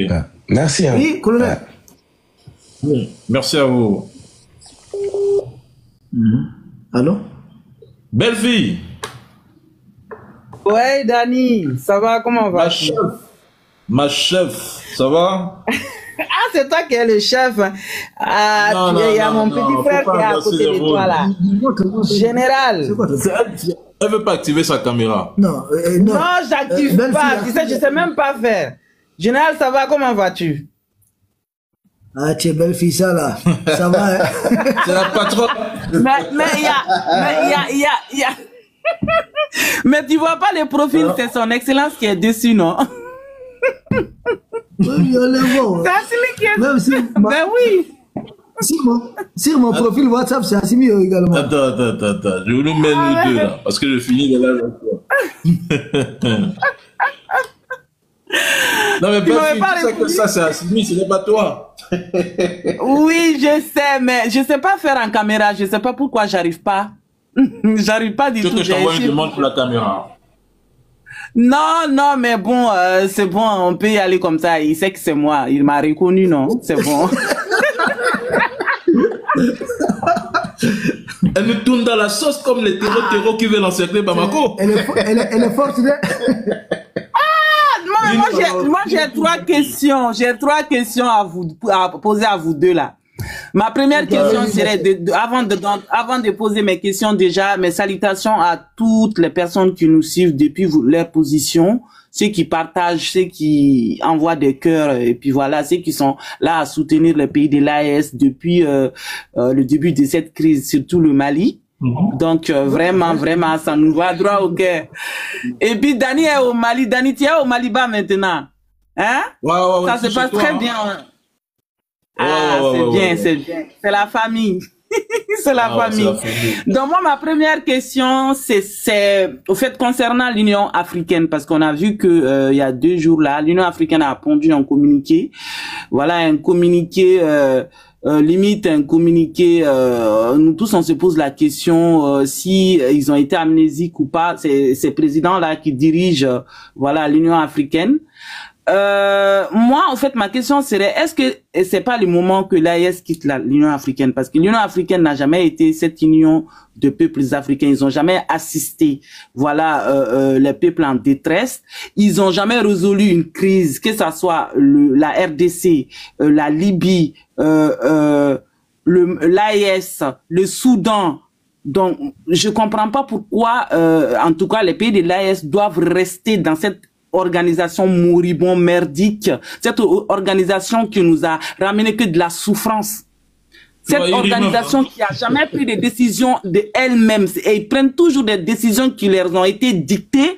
Et franchement, quand je vois l'Union européenne aujourd'hui, moi je suis jalouse parce que l'Union européenne nous montre cette fraternité, cette solidarité, et que nous, de notre côté, nous sommes les derniers de la carrosse d'Annie et généralement, je sais pas pourquoi on devrait rester dans cette organisation. Parce que ça a jamais apporté des résultats pérennes. Ils ont jamais pris des décisions qui ont été bénéfiques pour nous, les Africains. C'est ça, au fait, que moi, je comprends pas. Général. Oui. C'est ta question. Belle fille. Ma sœur, reçois mes salutations une fois de plus. Oui. L'Union africaine, c'est pas, en fait, une union des pays africains. L'Union africaine, c'est une union européenne, mais pour l'Afrique. Voilà. Wow. C'est un démembrement de l'Union européenne. Pour l'Afrique, je sais que vous allez comprendre. La vraie Union africaine, c'est l'AES, en fait. C'est celle que nous sommes en train de créer. La vraie Union africaine, c'est à partir de l'Est. Déjà, nous sommes à 3 pays. Nous ne sommes pas pressés. Parce que vous savez, à l'indépendance, bon, on va pas revenir dans l'historique. Bloc de Casa, bloc de Morovia, c'était les 2 blocs. Et quelques chefs d'État, bloc de Casablanca, et les Sékou Touré, le Modibo Keïta, et l'autre là, il est Selassie d'Éthiopie, et Kwame Nkrumah du Ghana. Ces chefs d'État voulaient conquérir les États-Unis d'Afrique. Ça, c'était depuis l'indépendance. Et que l'Afrique puisse dire non à toutes ces bêtises-là. Mais il y avait certains, tels les Félix Houphouët-Boigny en faisait partie, et il y a d'autres, des genres de Félix Houphouët-Boigny, qui étaient dans le bloc de Morovia et qui étaient, si vous, contre les États-Unis d'Afrique. Ils avaient dit qu'il faut aller étape par étape. D'ailleurs, c'est ce qui nous a conduit à toutes ces organisations sous-régionales. Quand vous voyez l'AES et la CEDEAO actuelle, l'AES et l'Union africaine actuelle, c'est l'exemple typique des blocs de Casablanca et des blocs de Morovia. C'est ce qui se passe. Une fois, nous revenons encore à l'indépendance des pays africains. Donc, à l'indépendance, on voulait une Afrique totalement émancipée, libérée de toute influence géopolitique externe, mais contre des dirigeants africains qui se sentaient bien sous domination. Donc, nous sommes revenus au même niveau. Mais seulement à l'indépendance, tous ceux qui étaient des tendances bloc Casa, au presque été éliminés physiquement. Ils ont presque tué tous ces gens, les Lumumba et autres là, ont perdu de leur vie. Mais tous ceux qui étaient du bloc Morovia, on va rester sous domination française. Beaucoup d'eux peut-être se sont internisés au pouvoir et sont morts au pouvoir. On est à peu près dans le même cas de figure. On dit aux militaires, aux dirigeants de l'Est qu'ils n'ont pas le droit d'exercer le pouvoir. Mais on accorde à des vieux de 83 ans un 4e mandat. Certains sont à combien de mandats, je ne sais même plus. Certains sont même une dynastie au pouvoir. Donc on est un peu dans ça dépend de qui est avec les intérêts impérialistes et qui est contre. Toute personne qui est contre, peu importe, même si vous n'avez pas fait un mandat, ils vont vous combattre. Et nous devons nous affirmer. L'Union africaine, c'est l'union de ceux qui acceptent d'être vassalisés aux impérialistes. Vous savez que les 3 pays de l'Est, aujourd'hui peut-être, qui ont très forte audience auprès de l'opinion africaine, les 3 pays, les 3 dirigeants sont suspendus de l'Union africaine. Ils ne doivent pas aller là. Bon? On dit, ah oui, vous n'allez voir aucune rencontre de l'Union africaine où vous allez voir Assimi, le général Assimi, ou bien le président Ibé, ou bien le président Abdourahmane Tiani, ça n'existe pas. Ils sont suspendus des instances de l'Union africaine. Et ils disent quoi? Que non, il y a eu des coups d'État. J'ai dit, mais écoutez, il y a d'anciens chefs rebelles qui sont membres, qui siègent au niveau de l'Union africaine. Je peux vous citer tellement de chefs d'État africains qui sont arrivés au pouvoir, non pas par coup d'État, mais pour avoir dirigé une rébellion, mais qui acceptent de rouler pour les intérêts des impérialistes, qui sont en train de s'éterniser au pouvoir. C'est ça la réalité aussi. Bon, mais pendant, je peux tellement citer des exemples, Museveni de l'Ouganda était chef rebelle. Ils sont tellement nombreux qu'ils sont arrivés au pouvoir comme ça. C'est une question de qui veut rouler pour les impérialistes et qui ne veut pas. L'Union africaine, c'est communiqué. C'est juste un relais de la propagande française. Parce que l'Union africaine, en appelant à une intervention d'urgence au Mali, j'ai dit, mais attendez, il y a une crise sérieuse au Soudan. Allez faire votre intervention là-bas.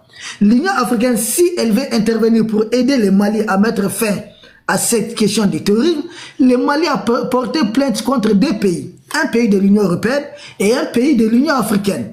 L'Union africaine a tout simplement à prendre la plainte conformément à la résolution 1373 du Conseil de sécurité des Nations Unies qui exige de chaque État membre de l'ONU de combattre, de mettre fin au terrorisme, de lutter contre le terrorisme. C'est une résolution des Nations Unies qui est en cours. Donc l'Union africaine doit tout simplement s'adosser aux différentes résolutions des Nations Unies. C'est cette résolution qui a permis aux États-Unis partis d'intervenir en Afghanistan. Donc qu'attend l'Union africaine du moins que le Mali disposer de toutes les preuves contre que c'est la France qui est derrière les terroristes. Donc l'Union africaine doit venir auprès du Mali vérifier. Et si ces preuves-là sont palpables, c'est à l'Union africaine de porter les dossiers devant le Conseil de sécurité des Nations Unies. Et si ce n'est pas le cas, c'est à l'Union africaine de décider de rompre toute relation diplomatique avec la France jusqu'à ce qu'elle cesse de soutenir le groupe terror. À lieu et place, l'Union africaine ne voit pas ça. Les drones du Mali abattus, le Mali dit disposer de toutes les preuves qu'Alger a fait ça pour sauver les terror. Or, il est dit, toutes les résolutions des Nations Unies déconseillent tout membre de l'ONU d'accepter même un seul terror au sein d'un pays. Mais qu'est-ce qu'ils font avec toutes ces résolutions? Et qui se disent démocrates, qu'est-ce qu'ils font avec tous ces textes? Rien. Ils sont en train de les piétiner, ils s'en moquent. Bon, on est un peu dans ça. Le communiqué de l'Union africaine, c'est juste essayer de cultiver la peur. Faire croire que réellement il y a du chaos au Mali, que Bamako est vraiment encerclé, Bamako est sur le point de tomber, mais dans les faits, ce n'est pas vrai. Et simple preuve, les États-Unis ont publié un communiqué aujourd'hui pour dire que vraiment ils avaient décidé peut-être de partir, mais ils ont repris leur travail, tout commence à rentrer dans l'ordre. Nous sommes face à un échec, à l'échec du vaste plan de déstabilisation qui avait été orchestré contre le Mali. Et ce plan de déstabilisation intégrait un volet important de la guerre psychologique, faire peur aux gens. Et de ces volets de guerre psychologique, vous y trouvez quoi? Certaines personnalités maliennes, africaines, qui ont été activées pour faire croire que Bamako allait s'effondrer. Plus de 20 médias français ont été tournés vers le Mali, dont LCI, BFM TV, tous ces médias ont été appelés à renfort et ont oublié l'Ukraine un moment. Et il fallait aussi activer certaines personnalités au niveau de la CEDEAO, d'où un communiqué d'un ancien ministre peut-être du Sénégal. Il fallait activer aussi l'Union africaine qui doit pondre un communiqué. Et il ne reste une seule chose, c'est l'ONU qui n'a pas encore communiqué. Et ne soyez pas surpris de voir un communiqué de l'ONU. Seulement, ils sont rendus très vite compte qu'ils ont bel et bien échoué. Merci. Effectivement, merci beaucoup déjà. Franchement, j'ai été édifié sur beaucoup de points parce que je savais pas que nos pays de l'AES ne présidaient pas les réunions de l'Union africaine. Je viens de l'apprendre. Oui, depuis leur coup d'État, belle fille. C'est depuis le coup de libération. Ah, j'étais pas au courant. Donc, voilà, donc des fois les lives ça sert aussi à ça. Et ma deuxième question. Toi, tu arrives, on arrête le live. Toi, tu es un ninja, hein? Draman est là, il est en mode... Hein? Mon fils est là. Un ninja. Toi, tu arrives quand on arrête dans le live. Belle-fille, tu as encore une question pour lui? C'est son live, hein? C'est pas le mien. Oui, j'ai une question parce qu'il avait déjà commencé, quand il a parlé de certaines personnalités qui ont été amenées à diriger à occuper certains postes, hauts postes dans différents gouvernements, parce que j'ai vu un ancien ministre de l'Intérieur du Sénégal qui a, je sais pas, il s'appelle comment, il était en tout cas dans le gouvernement de Macky Sall, qui avait pondu aussi un communiqué, sur le Mali. J'ai vu un ancien ministre aussi du Burkina au temps des Roch. Lui aussi, c'est un docteur, il s'appelle Kabouré, mais apparemment, j'aurais appris qu'il est en Côte d'Ivoire. Lui aussi, il demande l'intervention de la CEDEAO. Donc, moi, je comprends pas ces intellectuels. Et aujourd'hui, il y a certains politiciens maliens aussi, des jeunes patriotes, soi-disant politiciens, dont 2 sont en Côte d'Ivoire aussi. J'ai vu leur communiqué avec ils disaient aussi que il fallait une union, ils ont pondu un communiqué, mais il y a quelqu'un parmi eux qui est signataire de ce communiqué, qui a traité nos autorités de terroristes. Donc moi, je peux pas... Franchement, je sais pas, Général, si tu as vu le communiqué des Hamidou Doumbia et consorts là. Non, écoutez, je sais pas si tu as vu les communiqués. Écoutez, dans cette guerre de libération, peut-être chacun connaît quel est le camp choisi. Nous autres, nous avons choisi être là, nous battre pour libérer notre peuple. Et il y a ceux qui peut-être ont choisi de faire le sale boulot néocolonialistes. Et s'ils atteignent leur objectif d'être récompensés par des postes ministériels, des postes de députés ou même de présidents. Je crois que la France a promis à plus de 20 personnes d'être président au Mali à la fois. Oui, mais la France a promis à plus de 20 personnes. Quand ils ont un policier au téléphone, écoute, sinon c'est toi qu'on prépare, qui sera le futur président. Ils ont un autre, écoute, c'est toi qu'on prépare. Et ceux qui sont, voilà, un cran dessus, les autres là, peut-être, c'est des postes ministériels. Voilà. Donc, ils ont tous, c'est des gens qui sont accrochés à des promesses qui ne tiennent pas. Et au nom de ces promesses, ils sont prêts à faire tout le sale boulot. Exact. Parce qu'on connaît un peu leur nature. Quand vous regardez, voilà, c'est des mercenaires qui ont été appelés. C'est des gens qui sont manœuvrés. Nous n'avons pas à commenter leur communication, leur information. C'est même leur donner un peu de visibilité. Exact. Nous restons focus. Nous prenons les vrais médias, même propagande de la France. Et à ces médias, nous allons répondre. Mais des gens, certains de nos frères qui ont été retournés, qui ont pris l'autre camp, qui ont pris l'autre parti, mais il faut tout simplement, pour nous, il faut faire tomber la jeune française, et puis ils vont tomber avec. Parce que s'ils sont rémunérés, c'est parce que Macron tient encore un peu debout. Si Macron est en difficulté réellement, s'il ne peut plus satisfaire les besoins des Français lambda, il ne pourra pas satisfaire leurs besoins. Donc, pour nous, et moi, je ne les calcule pas trop, je pense que ce qui compte, c'est de faire tomber l'arbre. Si l'arbre est tombé, donc les branches et autres, les feuilles là, ne vont pas tenir. C'est un peu comme l'hydre. Si tu coupes une tête, d'autres repoussent, donc attaque-toi à la tête principale. Voilà, donc nous restons focus. Mais le président Macron a dit qu'il va quitter les réseaux sociaux. Hein. Je ne sais pas si vous êtes au courant. Ah bon? Oui, il a dit il ne faut pas qu'il quitte. S'il quitte, il va nous manquer. Moi-même, je ne suis pas d'accord. Nous, on a l'habitude de faire des live TikTok avec lui. Dani, belle-fille, Issa Diawara, bonsoir. Vous êtes sorti dans mon dos, vous me dites j'arrive à 19h. Vous êtes sorti dans mon dos. On m'a partagé les lives. Vous êtes sorti dans mon dos, vous me dites j'arrive à 19h. Moi et Dani, on s'est au téléphone, on s'est dit 19h. Tu sors dans mon dos. Vous m'avez fait un sale coup. Maintenant, vous me dites à moi, c'est moi qui arrive à la fin du live. Diawara, toi, ça ne me choque pas de toi. Diawara, Sako, là, c'est comme ça, c'est Chia et Chat.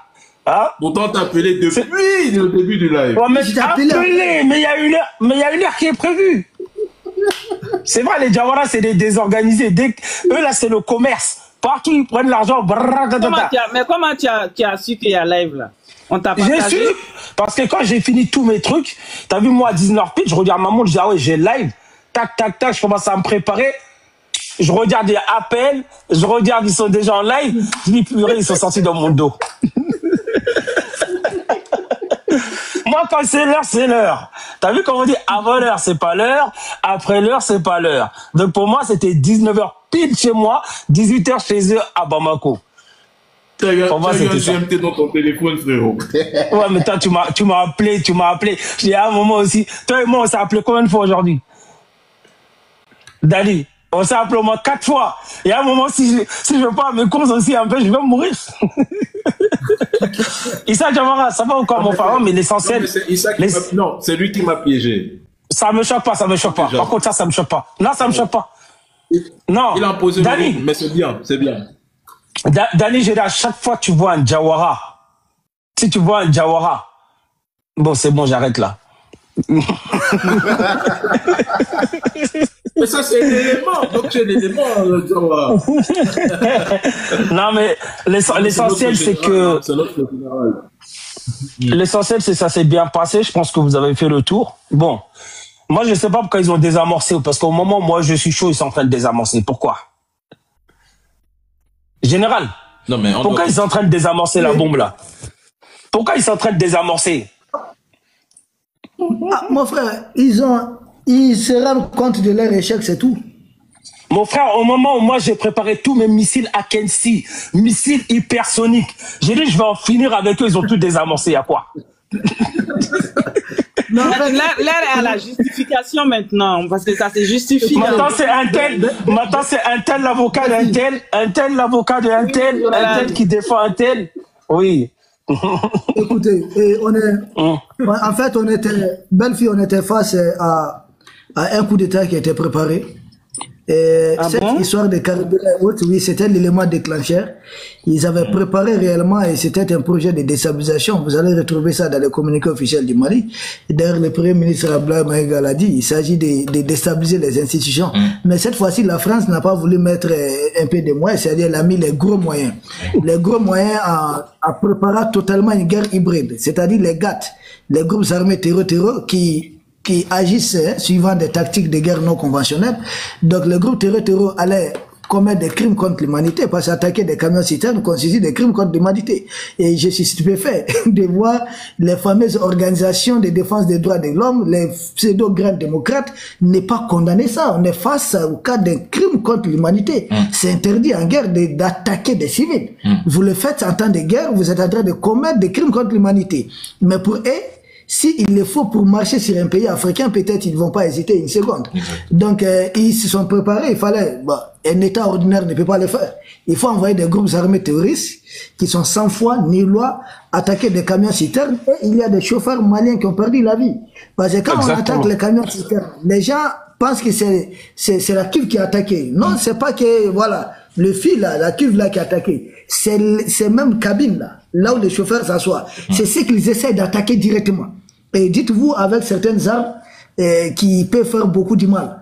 C'est des chauffeurs maliens, des civils qui ont perdu la vie au début de cette opération. On a été surpris un peu, parce que nul ne s'attend à des choses comme ça. Mais nous sommes très vite ressaisis. L'armée malienne a repris les choses en main avec un commandement spécial dirigé par le général Famouké Camara. Donc on a repris les choses en main et l'armée malienne aujourd'hui a détruit tous les commandos qui ont été formés pour l'occasion. C'est pourquoi des citernes arrivent tranquillement à Bamako. Par endroits, les gens nous appellent dans certains villages où des corps sont en décomposition. Donc, l'armée malienne a détruit tous les commandos qui ont été formés. Mais nous disposons des informations qui sont en train de former d'autres au nord d'un pays tout autour de nous. Ils ont des projets, nous savons ce qu'ils envisagent aussi, mais notre armée est préparée en conséquence. Donc, pour eux, il fallait attaquer les camions citernes et puis amplifier la communication. Et être même dans l'hyperbole, dans l'exagération. Exagérer. Et pour exagérer la communication, faire croire que c'est le chaos total. Il faut qu'une partie, il faut que des gens se lèvent pour mettre fin au pouvoir qui empêche la France d'avoir le Mali. Et pour cela, ils ont préparé peut-être certains Maliens qui ont été très actifs au début. Vous avez vu, quand on a cassé leur communication, ils ont disparu. Certains Africains qui travaillent pour eux, certaines organisations ont commencé à pondre les mêmes communiqués. Tous les médias français ont été braqués sur le Mali, mais le complot a échoué. Et il faudrait appeler les ressortissants à quitter. Tout ça, c'était pour ne rien arranger. On a traversé un moment qui n'a pas été facile. Ils appellent les ressortissants, telle ambassade communique, tel autre communique, tel média en train de communiquer, tel Mali en train de communiquer, l'autre en train de se filmer. Mais finalement, nous avons dit, il faut désamorcer tout ça. Et Dieu merci. Et tu as constaté, Issa, que ce ne sont uniquement que les pays occidentaux qui ont exigé que leurs citoyens rentrent chez eux. Mais le pire dans le cas, c'est que fait le constat, ces pays qui ont exigé, déjà quand il y a eu un retrait dans le passé, mais quand on demandait à leurs ressortissants de quitter le pays, ce sont des pays qui avaient d'énormes intérêts bien avant la présence d'Assimi Goïta au pouvoir. Tu prends le cas des États-Unis, de l'Allemagne, de la France, je crois qu'il y a eu l'Italie, c'est des pays qui avaient des intérêts colossaux. Non, je vais te dire une chose d'ailleurs. Pourquoi les pays orientaux n'ont pas demandé à leurs ressortissants de quitter le territoire? Non, et d'ailleurs, même ces pays-là, beaucoup d'entre eux, vous savez qu'en 2004, c'est ça, un jour on va en parler, hein, les problèmes du Nord, et surtout, qu'est-ce qui se passe au nord du Mali? Cette semaine. On va en parler. En 2004, il y a 15 entreprises étrangères qui sont partagées les permis d'exploration du nord du Mali. Oui. J'ai dit 15 entreprises pétrolières étrangères. Et des 15 entreprises pétrolières, vous avez beaucoup sont aujourd'hui entre les mains soit d'Avant-Garde, soit de BlackRock. Et quand vous prenez le cas des États-Unis, aux États-Unis, pardon, le cas du Nigeria tout près, où Donald Trump veut intervenir, plus de 70% des pétroles exploités au Nigeria, c'est BlackRock et puis Avant-Garde qui sont derrière. Enfin, il s'agit des entreprises de ces pays, c'est-à-dire de ces pays impérialistes. Et quand Trump dit qu'il va intervenir au Nigeria pour sauver des chrétiens, les grandes réserves pétrolières du Nigeria se trouvent dans des zones habitées peuplées des chrétiens. En fait, c'est la guerre du pétrole, en fait. C'est le pétrole qui va aller protéger. La guerre de l'énergie. Voilà. C'est pourquoi quand l'Union africaine dit qu'il faut intervenir au Mali, j'ai dit, mais intervenez au Nigeria. Là où les États-Unis veulent intervenir. Si vous avez réellement besoin de vous battre, allez au Nigeria. Là où les États-Unis disent que ça ne va pas. Mais c'est un pays membre de la CEDEAO. On est face à un théâtre qui ne dit pas son nom. Non, mais l'Union africaine déjà ne peut pas intervenir. Comment peut-elle intervenir lorsque plus de 80% de son budget provient de l'Occident? Non, mais si elle dit qu'elle veut intervenir, au moins nous l'indiquons intérêt, il faut intervenir. Il faut qu'ils aillent au Nigeria. Et puis, ce qui est bizarre, Donald Trump accuse le Nigeria d'être faible face au terror. Mais les Français et autres là, avaient misé sur le Nigeria pour agresser le Niger, soit disant que le Nigeria avait une forte armée. Vous voyez, c'est des paradoxes dans tout ça. Je te donne un chiffre. Entre janvier 2025 et novembre 2025, le Nigeria a éliminé un total de 13 000 terroristes. Oui. C'est un chiffre. Mais le ministre de la Défense du Nigeria est au Mali actuellement. Il a été reçu par le général des corps d'armée, notre ministre de la Défense. J'ai vu les images. Ouais, exactement. Mais général, il est venu au Mali. Moi, j'ai pas compris. Hein. C'est aussi là, je viens de le voir il y a 1 heure, avant que je vienne dans le live. Donc, j'ai vu que... Non, mais c'est pour Bamex, je crois, belle-fille. Hein? C'est pour Bamex. Oui, le Nigeria, le mais il est arrivé aujourd'hui, hein, cet après-midi, hein? Ouais, mais il y en a plein, ils sont arrivés. En fait, ils sont pas tous arrivés en même temps. Mais il y en a plein, ils sont arrivés. Et il y a des images aussi, elles sortent, attention, ils ont été réceptionnés. Mais tellement Sadio Kamara, il a réceptionné 2 ministres, donc ils sont en train de sortir un peu, préparer le communiqué, tu vois, comme c'est des officiels, ils peuvent pas les laisser. Mais aussi, la plupart, ils ont été reçus dès le premier jour. Il a reçu beaucoup de ministres et beaucoup d'officiels depuis le premier jour. Dani, moi, je pense que l'armée du Nigeria, merci. L'armée du Nigeria, pour moi, c'est la plus grosse pacotille qui risque dans la sous-région, parce que même s'ils ont éliminé 13 000 terroristes, moi, je prends ce que le général Tchani a dit, qui est vérifiable d'ailleurs. RFI qui le crée en catimini, ils n'ont pas voulu en faire un scandale. Mais 600 000 morts en 1 année, c'est une catastrophe. C'est qu'il y a un génocide qui se passe au Nigeria sous nos jeux, qui est camouflé. Tu vois? Et quand c'est au Mali, au Burkina... Mais là, on est à la fin. Je vais coacher avec eux. Et... Ouais. Quand on a la fin, actuellement, ils commencent à vraiment allumer. Mais moi, je pense que, général, le cas du Mali, en fait, c'est un cas d'école. Ça montrera à toutes les populations du monde entier qu'il ne faut pas paniquer à ce genre de plan machiavélique. Et c'est là que je tiens à saluer le peuple malien, les peuples de l'AES et tous les communicants. Parce que le travail, il a été incroyable et remarquable. Le travail, ces derniers jours, il a été incroyable et remarquable. Les communicants, ils ont fait un travail de fou malade. Ouais, Bamako va être attaqué. Les gens, ils disaient, ouais, mais Bamako est sous blocus de la culture malienne et le peuple malien. Bamako va être attaqué, Bamako va être sous blocus. Non, Bamako est sous blocus, mais c'est la France qui n'a pas le droit de rentrer. C'est-à-dire que les frappes qu'ils ont reçues là, c'est un cas d'école. Un peuple qui reste calme et serein face à une telle agressivité. C'est incroyable. Et voilà. Et les gens même, ils ont démonté le plan. Parce que les gens, on dirait que tous les plans qu'ils avaient, les gens, ils les ont annoncés déjà sur les réseaux sociaux. Les gens, ils disaient que, attention, ils prévoient d'aller attaquer les files d'attente. Faire des crimes. C'est-à-dire que les gens, ils balançaient. Oui. Non, vas-y. Donc, voilà. C'est-à-dire que les gens, eux-mêmes, ils devenaient, on dirait que c'était le peuple même, l'armée, les agents secrets, c'était le peuple, les enquêteurs, c'est le peuple qui a tout démonté. Et c'est là que le peuple, ils se sont eux-mêmes organisés. Les jeunes, ils sont sortis. Ils ont organisé les rangs. Ils ont directement cassé les foules. Et ils ont fait un travail, mais remarquable. Et dorénavant, comme on leur a dit, comme le peuple malien leur dit, mais les gars, on n'est pas en 2012. Actuellement, la bataille, c'est contre nous, Emmanuel Macron, on se bat sur les réseaux sociaux. À l'époque, il n'y avait pas les réseaux sociaux en 2012.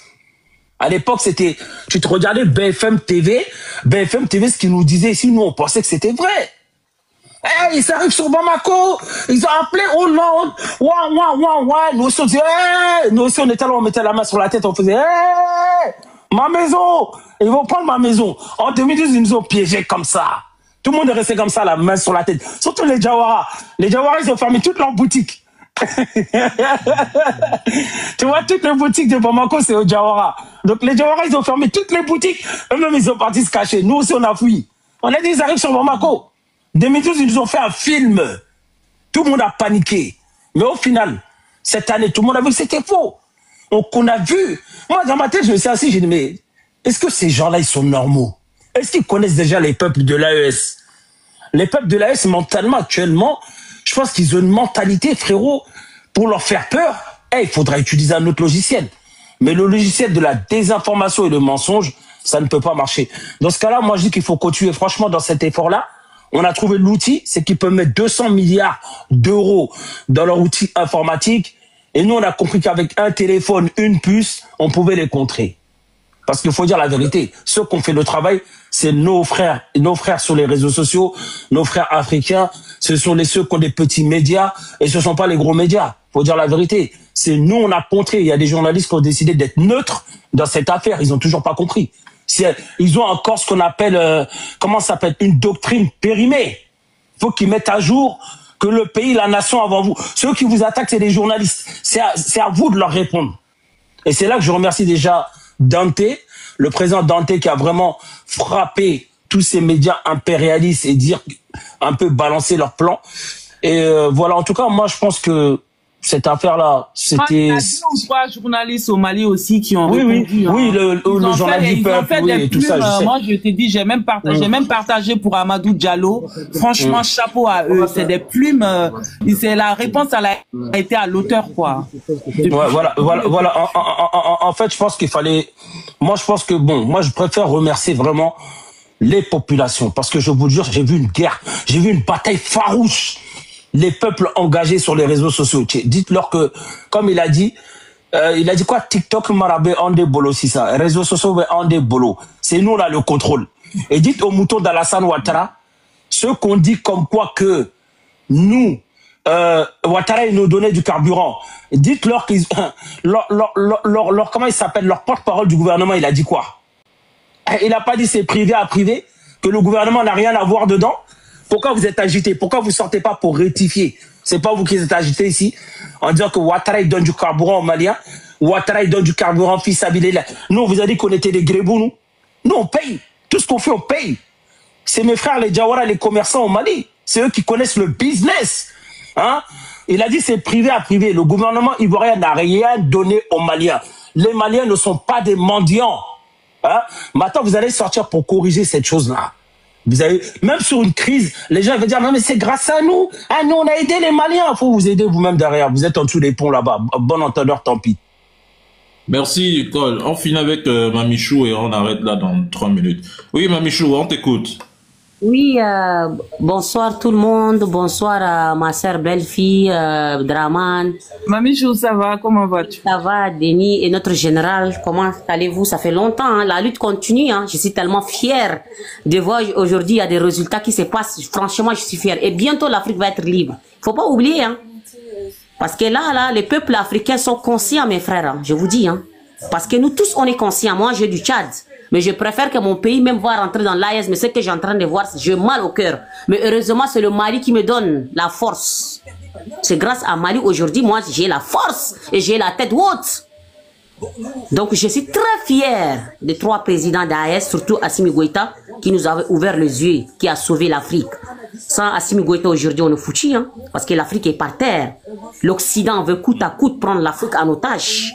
Faut pas oublier, mes frères, hein, tellement qu'on a mal de voir nos frères qui sont en train de mourir partout.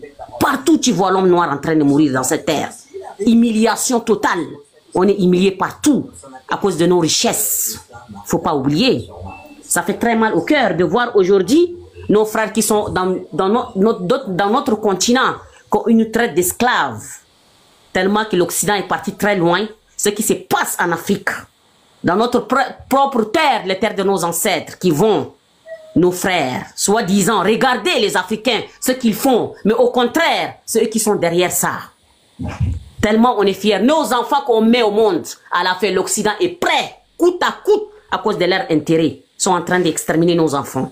Mais aujourd'hui, grâce à AES, grâce au Mali, je suis tellement contente aujourd'hui. Et je suis très fière d'Assimi Goïta Tchani, Ibrahim Traoré, des enfants guerriers de l'Afrique. Et je sais qu'il y a des enfants comme eux, beaucoup, guerriers qui sont prêts à déterminer pour libérer ce continent.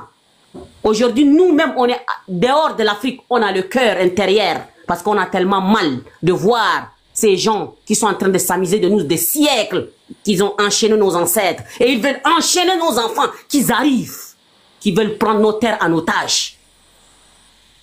Et ces gens sont rien du tout.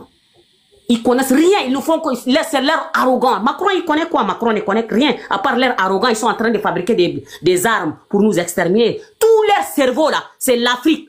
Coûte à coûte pour comprendre. Mais nous les Africains, coûte à coûte, il faut qu'on libère ce continent.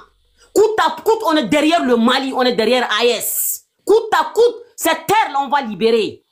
Et c'est ça notre travail là. C'est ça notre devoir. Et c'est ça notre combat. On n'a pas d'autre combat. Hein. Matin, midi et soir, on passe à notre terre. On est réveillé, hein, déterminé, hein. Je vous dis, hein, déterminé pour libérer cette terre. Ils disent qu'ils ne connaissent rien, l'Africain ne connaît. Mais nous, on ne connaît rien. Vous faites quoi là-bas? Macron fait quoi en Afrique? Les Occidentaux font quoi en Afrique? L'Afrique nous appartient, les terres de nos ancêtres. En Europe, là, c'est pas nous qu'on travaille tout. En Europe, c'est pas nos enfants qui sont en train de travailler partout. Sans nous, ils ont quoi?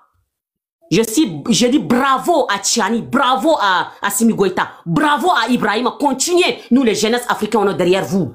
Déterminés, surtout nous les femmes. On est éveillés et déterminés, mes frères. C'est ça le message que je voudrais passer.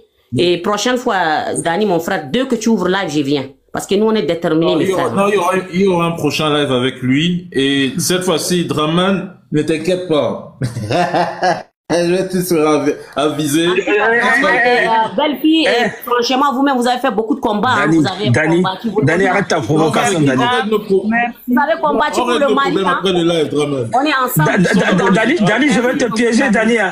Dani, je vais t'envoyer mon petit frère. Hein. Il va te faire un plan là-bas, tu vas voir. Draman, il faut offrir un mouton à Dani. Ah, il est venu à Moussokele de Dama. Ah, il était mouton cola de. Il est venu à Moussokele de Dama. Il faut lui offrir un mouton, un bon. Mena mouton de. Mena mouton de Dama. L'argent, l'hospitalité malienne, il faut lui offrir ça. Mena mouton de Dama. Il faut laisser rester un peu là-bas. Il faut pas partir. Draman va acheter mouton. Moi-même, Dani, on va gérer ça. Tu auras ton. Mena mouton de Dama, mousso. Mena Moussokele de Dama. Mais Dani, en ce moment-là... juste un truc, général Michou. Bon, comment ça va? J'en profite, Dani, du live pour dire que demain... J'en profite juste sur le live pour dire que demain, j'ai une émission demain, bon, j'en ai parlé avec le général et Dani aussi, avec le journaliste Antoine de Moscou, à 16h Paris, heure de France, 15h voilà, 16h Paris, 15h Bamako, avec le journaliste Antoine de Moscou. Donc demain on a une émission. Voilà. Donc je sais que je voudrais vraiment que mes deux frères y participent, mais demain ils ont la grosse journée. Demain on va montrer que Bamako n'est pas sous. T'inquiète pas frère. Je pourrais quand même participer. T'inquiète pas. Voilà. Je vais tout faire. Donc demain 16h Paris, 15h Bamako. On a une émission avec le journaliste Antoine de Moscou sur TikTok. Donc restez là, restez abonnés et puis venez massivement et puis on va casser le narratif. Était Antoine de Moscou, non? Bon, maintenant, laissons conclure notre général, s'il vous plaît. Général, conclue. Vas-y. Ok, nous saluons tous ceux qui étaient en direct avec nous. Je pense que le thème c'était sur le Mali. Ouais. Et je pense que nous avons y apporté certains éléments de réponse. Et d'ailleurs, nous avons répondu aux questions qui nous ont été posées. Pour terminer, je crois on a abordé il y a l'Union africaine et autres, on a répondu à tout ça. Et le Nigeria, la présence du ministre de la Défense du Nigeria, vous savez, de tous ceux qui occupent des postes politiques aujourd'hui en Afrique, il n'y a que des cas. Soit vous êtes souverainiste africain, c'est-à-dire nationaliste, voilà, africain, ou vous roulez pour les intérêts impérialistes. C'est simple. Or, aujourd'hui, l'actuel ministre de la Défense du Nigeria, il doit son poste à qui? Il doit son poste à Bola Ahmed Tinubu, qui fait partie en tout cas des présidents qui avaient décidé d'agresser le Niger. Et ici, agresser le Niger, c'était pour faire la guerre de l'uranium de la France, une guerre énergétique. C'était pour les intérêts de la France et non pour les intérêts du Niger. En tout cas, c'était pour la France que cette guerre, c'était des Africains qui allaient combattre des Africains. Donc, le ministre de la Défense du Nigeria est d'abord l'un de leurs hommes. Maintenant, quand ils viennent ici, certes, ils peuvent venir pour les BAMEC, c'est-à-dire ces salons d'exposition qui est en cours, mais retenez des choses. Beaucoup d'entre eux sont venus pour ça. Mais quand ils viennent, ils ont deux missions principales. Certains viennent voir peut-être quel type d'armes exposées ici et autres pour besoin d'espionnage. Vous voyez beaucoup de dirigeants africains lors des sommets de l'Union africaine sortent et généralement ils rendent compte, ils font des rapports. Parce que vous avez des agents des services de renseignement d'autres pays, soit la CIA, la DGSC, qui ont été portés à la tête des États africains. Nous connaissons des présidents comme ça, je peux vous en citer 10. Donc, quand ils viennent, souvent c'est pour espionner et puis rendre compte, premièrement. Deuxièmement, il y a d'autres aussi qui au moins veulent se cacher et puis acheter des armes. Et quand ce sont les Maliens, les Turcs, ils viennent maintenant essayer de voir comment avoir voilà, certains carnets d'adresses.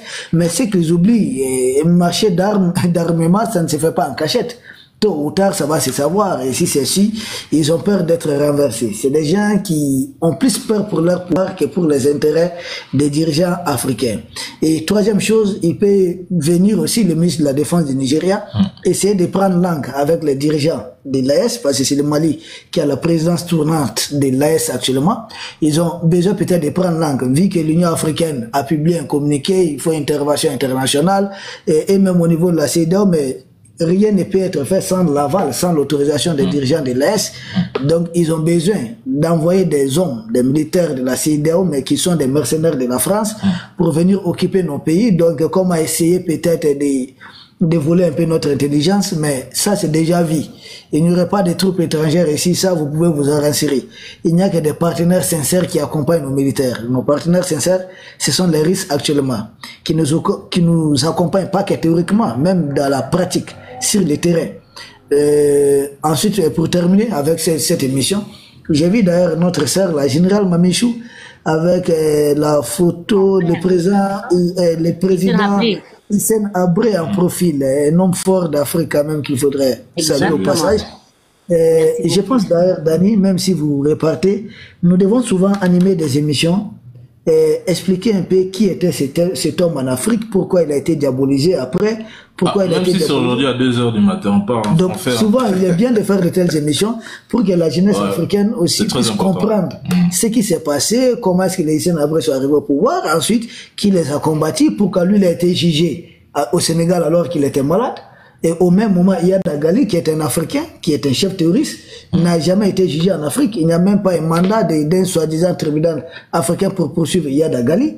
Koufa est tranquillement en Mauritanie, il n'est pas inquiet. Nous avons même des figures historiques. Hein. Ça va un peu. Youssef Obeida, c'est Algérien qui est en train de terroriser les peuples maliens. n'est jamais inquiet. Il n'y a pas de mandat international des pays africains contre lui. Pourtant, le Mali a lancé des mandats contre les Yadagali et autres. Mais il y a des pays africains qui siègent à l'Union africaine qui ne veulent pas rendre ces gens au Mali et pire même détruisent les drones du Mali pour protéger les mêmes personnes. L'histoire de l'Afrique, il faudrait qu'on explique ces choses-là. Qu'est-ce qui s'est passé? Parce qu'ils ont tellement diabolisé certains Africains et à faire d'autres des héros, mais si vous regardez dans les faits, c'était des vrais losers. C'est des gens qui ont travaillé pour que l'Afrique perde. Donc, je pense que nous aurons le temps de décortiquer tout ça. Et j'ai apprécié, vous avez été nombreux à être avec nous en ligne, plus de 2000 personnes en direct, souvent même 2200, voire 2300. Là, on est 2100. Donc, nous disons merci. Merci, nous avons répondu à beaucoup de questions. Dani, il est là au Mali, il reste encore un peu avec nous. Demain, nous partons célébrer l'an de la libération de Kidal. Là où la sera en live. Et il faut préciser que il faut faire live pour qu'on puisse voir. C'est au stade de Madou Konaté. Je serai en live. Il faudrait préciser que Kidal, les gouvernements maliens payaient chaque 3 mois aux groupes armés terroristes qui patrouillaient avec la France. Mais Kidal n'était pas malien.